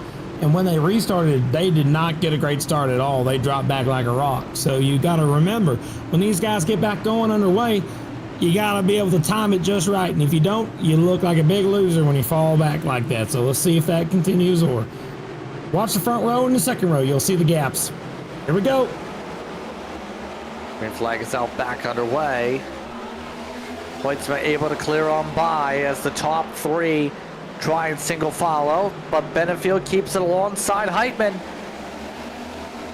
Still side by side for third as Stone is trying to make his way around Dyson too. Oh boy, look out. We got a little bit of contact in the back of the field, still trying to hang on into it, but they are still... Oh, they're wrecking. There goes one car on the inside of the racetrack. It looks like it is Patrick Gitter. He saves the race car, keeps it going, loses a lot of spots, but now the battle is for the lead between Hoytsma and Delaney. Delaney gets alongside the 6 machine, trying to find a way back up to the lead. So 35 laps tonight. Still side by side, 20 laps to go. Adam Benefield's there too, so is Heitman. All these guys, they're still within reach. They're all going to be there. DeCiani runs the fastest lap of the race just there. He's running a few car lengths back from the leaders as well, but they are all on top of each other here with just 20 laps to go. This time it's going to be Delaney with the edge. Hoytsma not keeping it up. Taking 3 wide, in fact. Hoytsma's out of the groove, into the marbles, into the wall. Benefield jumps to second.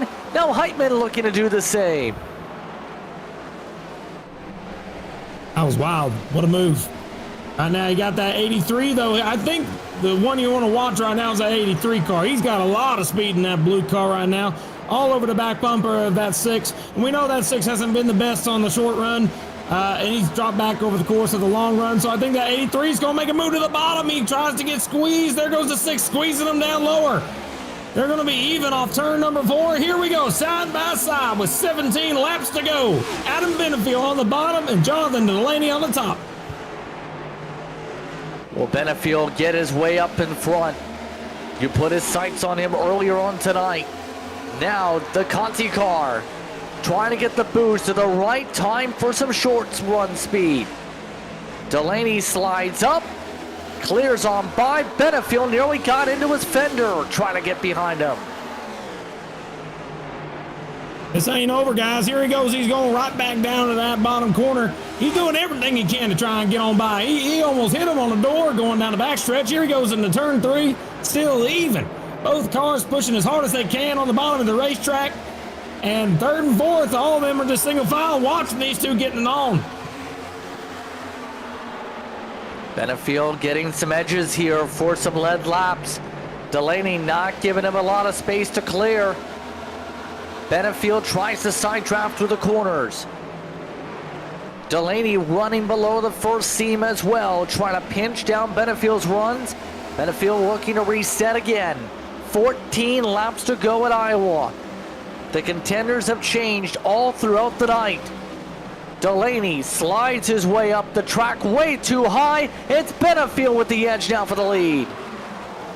There you go, just like that. He's trying to do 2 times in a weekend here. That 83's trying to win both the Xfinity and the Cup race.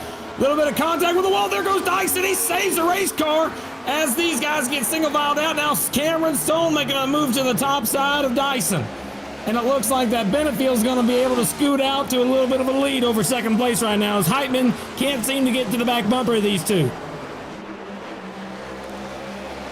And Benefield is now in a position to be able to try and run away here.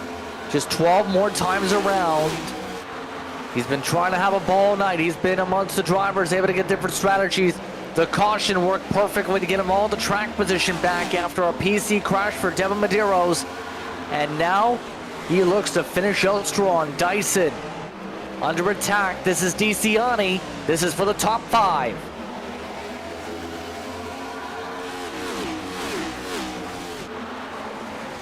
No edge so far between them right now, but DeCiani getting held up by Stone. How about 3 wide just about as Dyson thought about the outside. And you know, this is getting down to the nitty gritty of it all. I think that 76 was actually saving something because he's gotten to the back bumper of that 6 car. And I think he's going to try and make a move here. I'm not sure if he's going to have enough speed to catch the 83, but that 76 was probably hanging a little something in the tank here. I'm not sure if it's going to happen or not, but he's definitely keeping up. So you're saying there's a chance, but it requires a quick pass and a quick gain for Fortis's machine. Not just that, there's a lot of battling pretty hard in the back of the field right now. Boston Wheeler just got turned. Boston Wheeler goes up to the outside wall. Caution's going to come out, wrecking in turn number 1. I was about to say he was battling hard with Paul Hill, and Paul Hill just spun him out, I think. A little bit of contact, of course. We'll have to take a look at the replay to know for sure, but that was wild. DJ, I had the same idea, by the way. I just got to say that. Wow, cannot believe that. This is about to get interesting. It's already interesting, but even more so. But right there's the reason for the caution. Matthew Boston Wheeler had been having a good end of the race, too.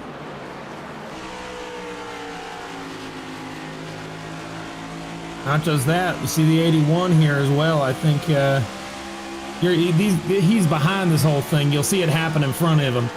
He's on board trying to get behind Stephen Williams there, and you see Hoffman on the bottom, who was leading up front for a while. Out of the turn from number 4 at 29. I think Boston Wheeler could have gone higher, but when that happened, that 81 of Hastings, he just couldn't get out of the wall. So, I mean, not the worst damage, but I think that was a little close to say the least. Now we're going to have a little shootout here at the end of the race. Yeah, this is going to come down to maybe 4 or 5 laps to decide it. Jonathan Delaney bolted on tires. Remember, he's amongst the drivers who can risk something. Matt DeCiani, Clinton Hoffman, many others. And now becomes the question, how many spots can you gain in so little time? Pitted from second place, by the way. Second place coming down to get tires. Always a little sketchy at the end of these races. I mean, it could work to his benefit. He's just going to need a lot of luck to help him out. But again, let's take a look right now at our top 10. These guys, they're in a position right now to be able to get a great finish today.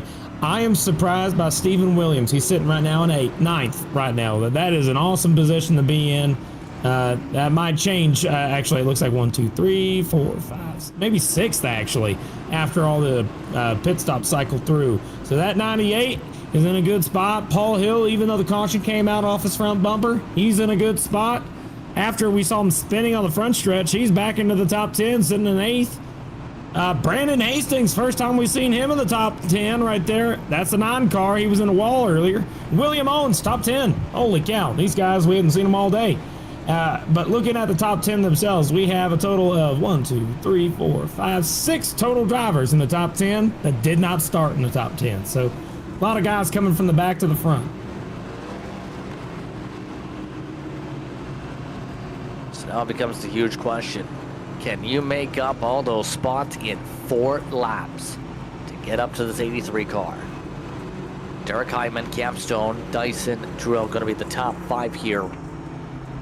Benefiel going to have to prove he's going to be able to hold on in front of all the pressure, and a chance for a good night for the Conti cars. 1 and 3 on the grid as we come up to the command for 1 to go. See that from the flag stand as we get set for what could be the final restart of the race. 4 laps to decide it, and a madhouse going to be for the top 10. I have no idea who's going to be able to hang on to this thing at all, man. It's going to be wild, to say the least. But what I can tell you is a driver I'd like to keep an eye on is that guy right there, Cameron Stone. Cameron Stone has yet to win this year, but he's fast, and he's one of those guys that I think might have a shot. So, I mean, he's willing to do anything to win a race, so just keep in mind he's right there.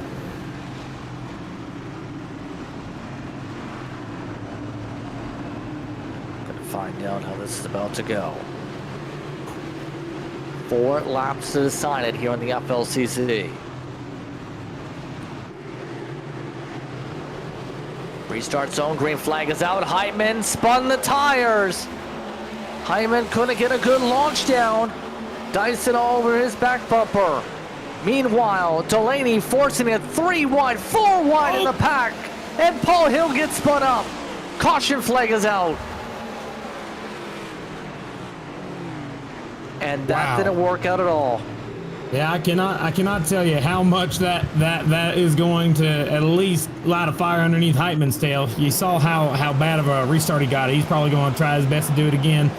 But take a look right here. 26 Paul Hill running in 8th. Got William Owens on his 6th there. They're 3 wide, almost 4. And Stephen Williams gets up into his rear quarter panel and spins him out. Collects the 92 of Hoffman. And that will bring out the caution, and we're going to have a green-white checkered here at the end. At least one. Some of these drivers already backing out. That's a result of Hill now DNFing. DeCiani. Got a really good view of this. Delaney got a huge one. Had to take it. He had to go. I don't think that was necessarily his fault either. I mean, it was just... I think that was just Williams. They were getting squeezed. I mean, he's doing a good job of hanging on where he is, but that contact definitely will take him out. So let's right on board with Delaney here. He's going to see a front windshield of all this. So let's take a look. Here we go. Restart happens. He's right in the bottom, right behind Hastings. He makes a move down to the inside. He's going to make it 3 wide here on Williams. Williams goes up the track, and that's what it was. The 6th car diving in really quick on freshy tires, and he got the 98 to go up the hill a little bit more and collect Paul Hill there. I think that's what really was the cause of that incident. So this will be a green-white checker finish. Again, essentially, As soon as we take the green flag, it's a race to see who's going to be able to take the white flag. If we get to the white flag, race ends straight up with the checkered. If you get a caution before the white flag, there's a chance the field will set up and restack again here in this series. So, you have to take the white. It's quite simple. Will they get to the white flag is the huge question for these drivers here. We'll have to see. I mean, I can tell you right now, they're going to be, they can have as many of these green-white checkers as they want to have. I mean, it's unlimited, I believe. So with that in mind, we could be here all night. We just hit the 350 lap mark, 350 lap mark. Yep, that's right. So with that in mind, I mean, we're at least going to have 352 laps. We're going into overtime for that. So we could be here all night if they continue. But if not, and we get a good one lap in, then, they might have accidents themselves. But that 83's got to be thinking restart. Let's get into the mindset of these guys. If you're the 83, you are thinking only one thing, which is making sure that you get the best jump and you don't give any hints to that 76 what you're going to do on this restart.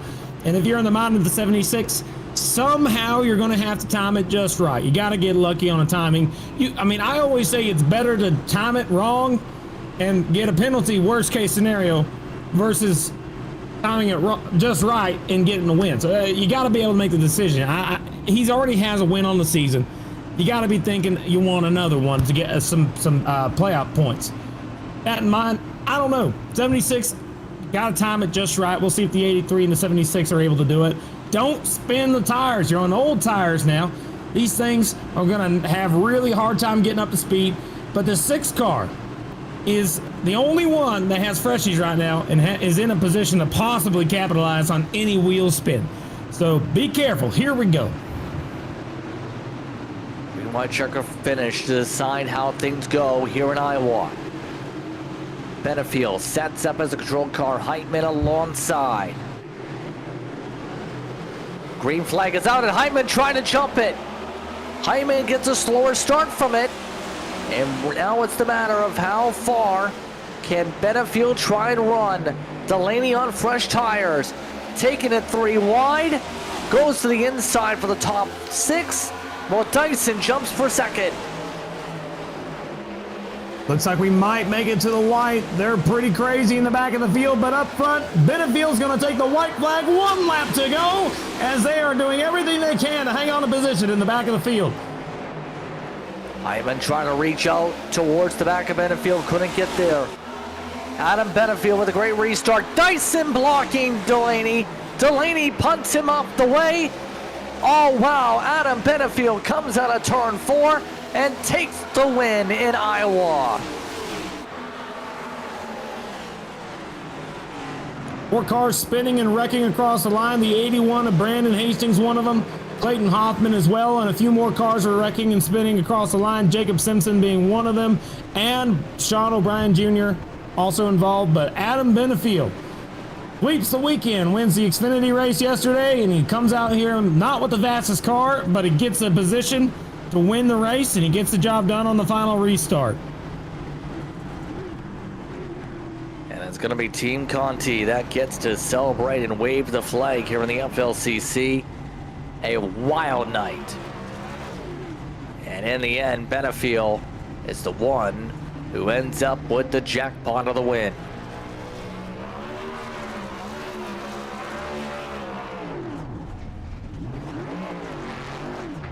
That took a lot of luck and strategy here tonight to get in the right position to be able to get this job done. We'll take a step aside.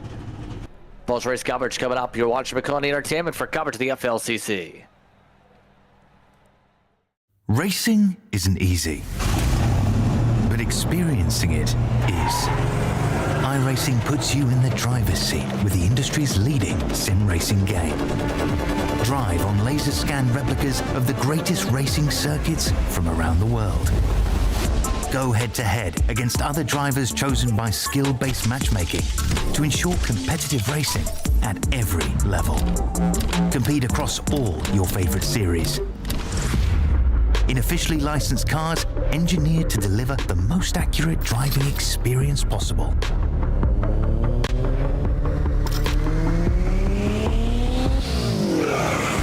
Join a race or host your own with players from across the globe. Race against the computer or in a league with friends. Feel the thrill behind the wheel. Visit iRacing.com.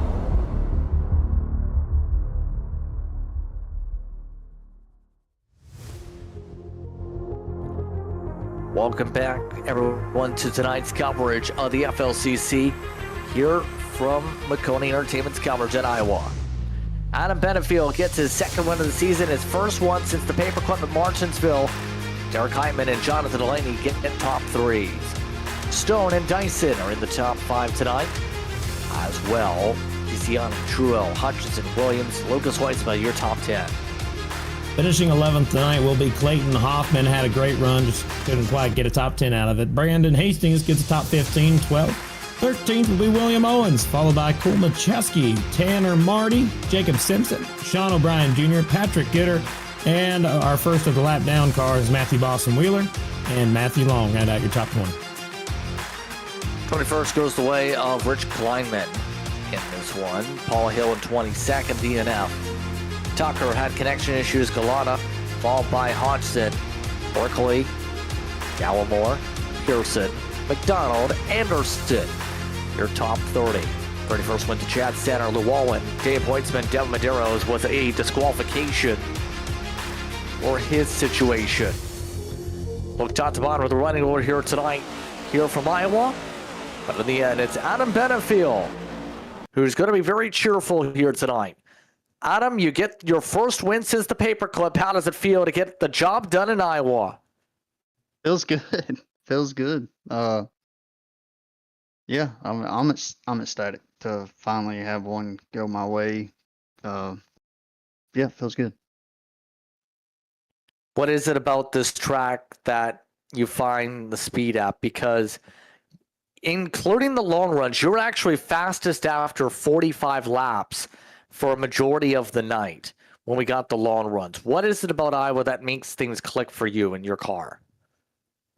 I mean, I could go if I wanted to and at the beginning of the run and match Galata's pace or whoever was firing out there to, and set the world on fire. But I knew where the car really shined was long run, and I knew how important tires were too. So it's a long race, full length, so it's kind of my thing just to sit back and chill and let everybody take care, wreck one another, and then just try to be there at the end. But I mean, we did a lot of testing for this, and I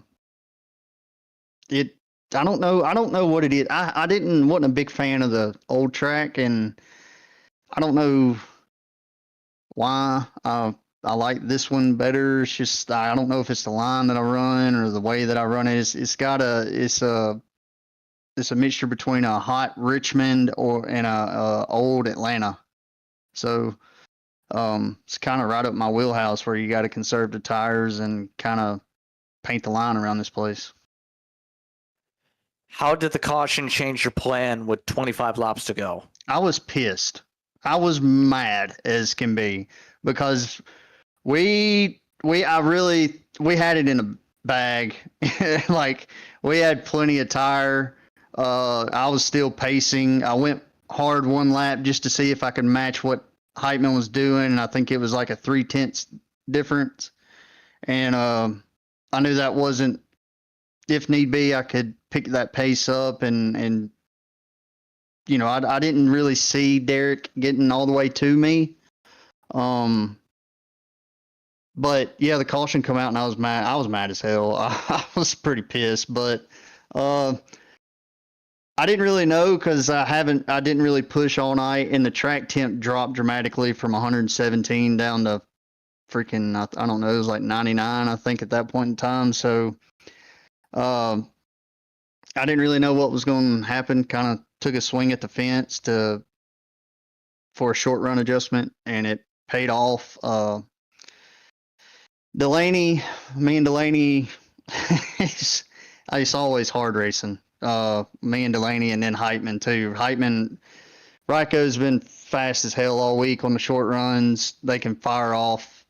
So him and Dyson I knew were going to be coming like a bat out of hell. So I was shocked really that I was able to pull off those moves and get past Delaney there. So once it, was able to get that done, we just kind of maintained, I guess. I don't really know. I was just driving the living hell out of it. So with that being said, anyone you want to give a shout out to or thank you for this run here tonight? Yeah, just everybody at Team Conti, Sim Performance. I know it was said earlier in another league this week. There was a little jab thrown at us. That was Benchmark. You can go buy that on the TCSP website. And the only thing I changed was master cylinders to what I like to run. So I know there was a jab saying that there was a Coke setup out this week, and that's not the case because that was not good. So yeah, everybody over there, my guys in here that help, our team. Unfortunately, Dustin didn't make it tonight, but Cam and Hastings got into a wreck and he battled back. He did an unbelievable job. And then Cam, he drove a great race. So everybody over there, you guys for broadcasting. I listened to it throughout the race, so it's always enjoyable to hear. And Bobby and all the admins, Bryce and everybody that do this. I swept the freaking weekend. Holy crap, that just dawned on me. I swept Iowa, baby. Get the broom out. We're going to get some beer. We're going to have a good night. Congratulations on the victory here tonight, Adam.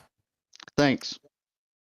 Adam Benefield comes away with the race win. Apologize if there was any bad language in that conversation. But Derek Heitman, he was able to hold on to second. He's with Kirk. Eric Hyman, man, tell you what, you've had one heck of a season. Short tracks haven't necessarily been the best thing for you, but this week you show them what for. You got second place here this afternoon. Tell me, was there anything you had left there for that 83 at Benefield? Was there anything else you could have done there at the end?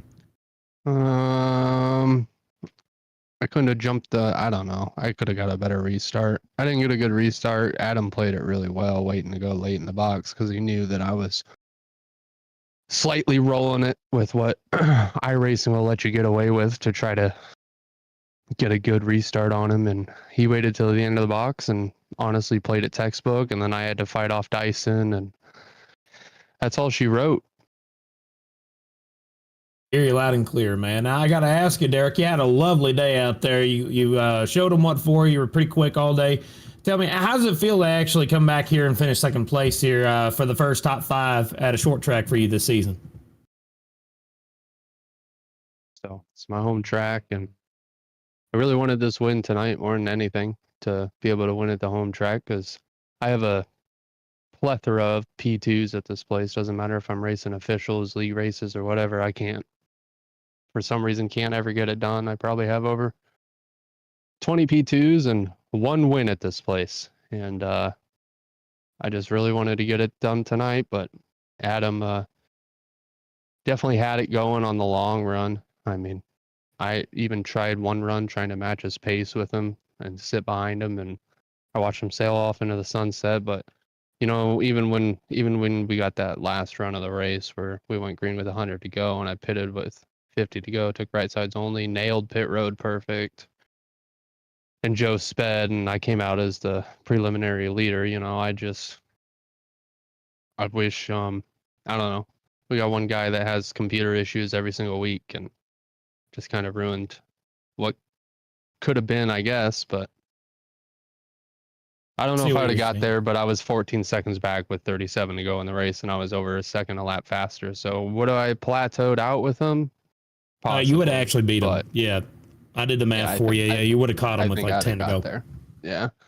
I think I would have definitely got there, but it is what it is. It's just the way the cookie crumbles, unfortunately. So we line up and we try it again next week at the Glen. The Glen, I got my very first win ever in this league at the Glen. So hopefully we can repeat. All right. Well, Derek, I tell you what, I'm excited to see you next week over there at Watkins Glen. Tell me, what is there anybody you want to shout out or thank here for a second place finish here this afternoon? I'm sorry to hear again about having such a tough second place. Hate to hear that. Yeah, I don't, you know what they say, second place, the first loser. But yeah, shout out Ryko. I mean, they give me good setups every single week to be able to compete for wins. Ken works his heart out to give us good setups every single week, and same with the guys on the team. I mean, them, myself, I mean, definitely Dylan this week. I think I counted Dylan's stints in the stint sheet. I think he was over 50 stints this week. So Dylan worked his tail off to definitely get this Iowa car to where it was tonight. And Sean definitely works his tail off as well. So Joseph, Roger, all those guys back at the shop. Shout out Bridgestone Tire, got Bridgestone in my car, Randy Belt Construction, Gossett Enterprises, Napa Auto Parts. Shout out you guys in the booth for always putting on a good show each and every week. Can't wait to watch it back. Thank you, Derek. And we hope you have a good rest of your day, and we'll see you next week whenever you head out there to Watkins Glen. Thank you, sir. Thanks, guys. Back to you, Justin. That leaves us with one air driver to speak with. Third place going to Jonathan Delaney. You threw the kitchen sink at it with the tire call here. What made you decide, let's try and put on Goodyear Eagles? Yeah, I was going to do the opposite of what Adam was doing. That was a strategy, and so he decided to stay out. So I figured we'll come down, and because I knew I wasn't going to be off pure speed. I was just way too tight towards the end there. I couldn't keep up with him. He just had so much better roll through center, especially in 1 and 2. So I knew I wasn't going to beat him straight out. So had to try something different, and we almost had him. I think if we would have had another lap or two. I think we could have gotten him, but yeah, it was a good race. We had pretty good speed all night. Played some different strategies with tires, and we had a really good car. Just didn't have the short run speed like everybody else did, but we had really good long run speed. We just couldn't really show it off because we had caution every 30 laps. So it was a little annoying, but yeah, I'm happy with third place. Haven't had a really good run in a while, so glad to get podium here at Iowa. How difficult was it to maintain consistency here? It seemed like everybody had speed that was top 5, then it shuffled back to 15th. A lot of comers and goers tonight. Yeah, you're right. There was a lot of you say comers and goers. There's Clean Air too. Clean Air was nice. It was nice to have. It wasn't as bad as previous weeks like Indy, and other tracks like I don't know. But the previous mile and a half tracks we've been at recently had the Dirty Air hasn't been as bad as that because I mean we're in the low downforce package this week, so it wasn't too bad, but it still was still kind of affected your car and how it handled. So Clean Air definitely affected it, and then also I think had to do with track, the track temperature and the rubber. We started off with a pretty green track. There wasn't much rubber down. Track got up to like 118 degrees, and then as the race went on, we were down to 95 there towards the end. So track cooled down a lot. Track rubbered up a lot too. And so that's kind of part of it. And, people are probably making changes and adjustments to their cars. And, sometimes you hit it on the nail and get a really good adjustment in it. And sometimes you do a bad adjustment and you're too tight or too loose or whatever it may be. So there's part of that too. Everyone builds their car in different weathers and whatnot. A lot of people set their cars and build their cars to the A Open or NIS Open weather. So which sometimes this race can be a little off from that. So there's that, and then there's also just the fact of whether or not people are trying to save tire. Towards the very start of the race, I don't think anybody was going more than 70 laps on a set of tires just because of how green the track was and how hot it was. But towards the end there, like if it would have went green to the end without that caution with Devin there, then I think everyone would have been fine going 100 laps on tires. But this track really eats up the right side tires especially, and I think that was kind of part of it too. So yeah. How do you feel about the Glen next week? Yeah, another road course. I think it's our last one. I'm not sure, which I'm glad. Not a too big fan of road courses anymore. Roval. Roval, that's right. Yeah, Roval. Still got the Roval next. But yeah, Glenn's. Yeah, a lot of right-hand turns there, so we'll see. But I'm not looking forward to it, and I don't know. We'll probably be lucky if we can get a top 10 there. So road courses haven't been the greatest for me this year. Had a really good run at Coda, but other than that, just been kind of oaky. So, and we had a really bad outing the last 2 road courses. So hopefully we can turn it around, and we'll start focusing on the playoffs here in a couple weeks. So yeah. Any show that you like to give here tonight? Yeah, everyone at RHM. We had really good points tonight.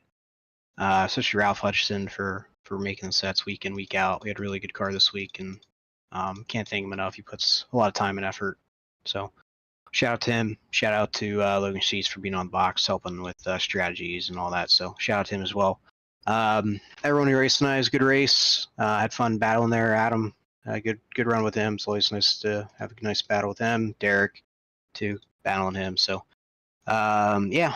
Thank you guys on the booth broadcasting this one tonight and every week as well. So, and the guys that put this league together, Bryson, Jason, and Bobby. So that's all I got. And thank you guys. I'll see you next week. Congratulations on the top 3 once again. Thanks. Jonathan Delaney rounds out our podium interviews. I'd like to thank the entire top 3 for speaking with us during post-race coverage here at Maconi Entertainment. Kirk, the next time we go racing, it's at the Glen, Watkins Glen. Your thoughts on tonight as we get ready to go to New York State?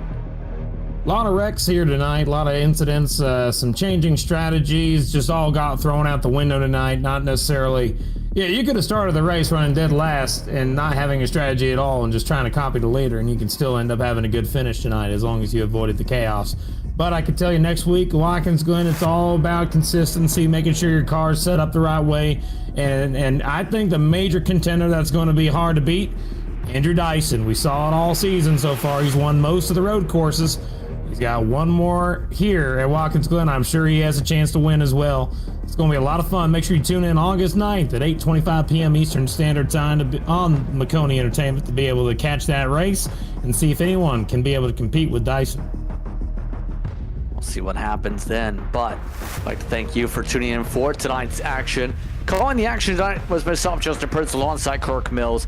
DJ Line was producing. Thanks to our viewers for watching tonight's racing action. Hope you stay tuned to our social media pages for our next race. Thanks to the entire staff for their work in bringing this racing to you. This has been a production of Maconi Entertainment. We'll see you next time.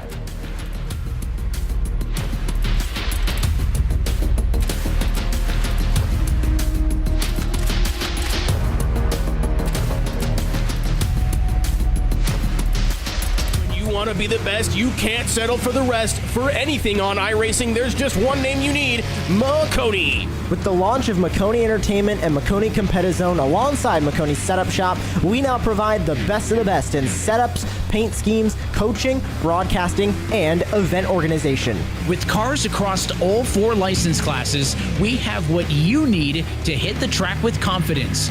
Grab a subscription and save money while going fast at MaconiSetupShop.com/subscriptions. And remember, at Maconi Setup Shop, there are setups, but your victories.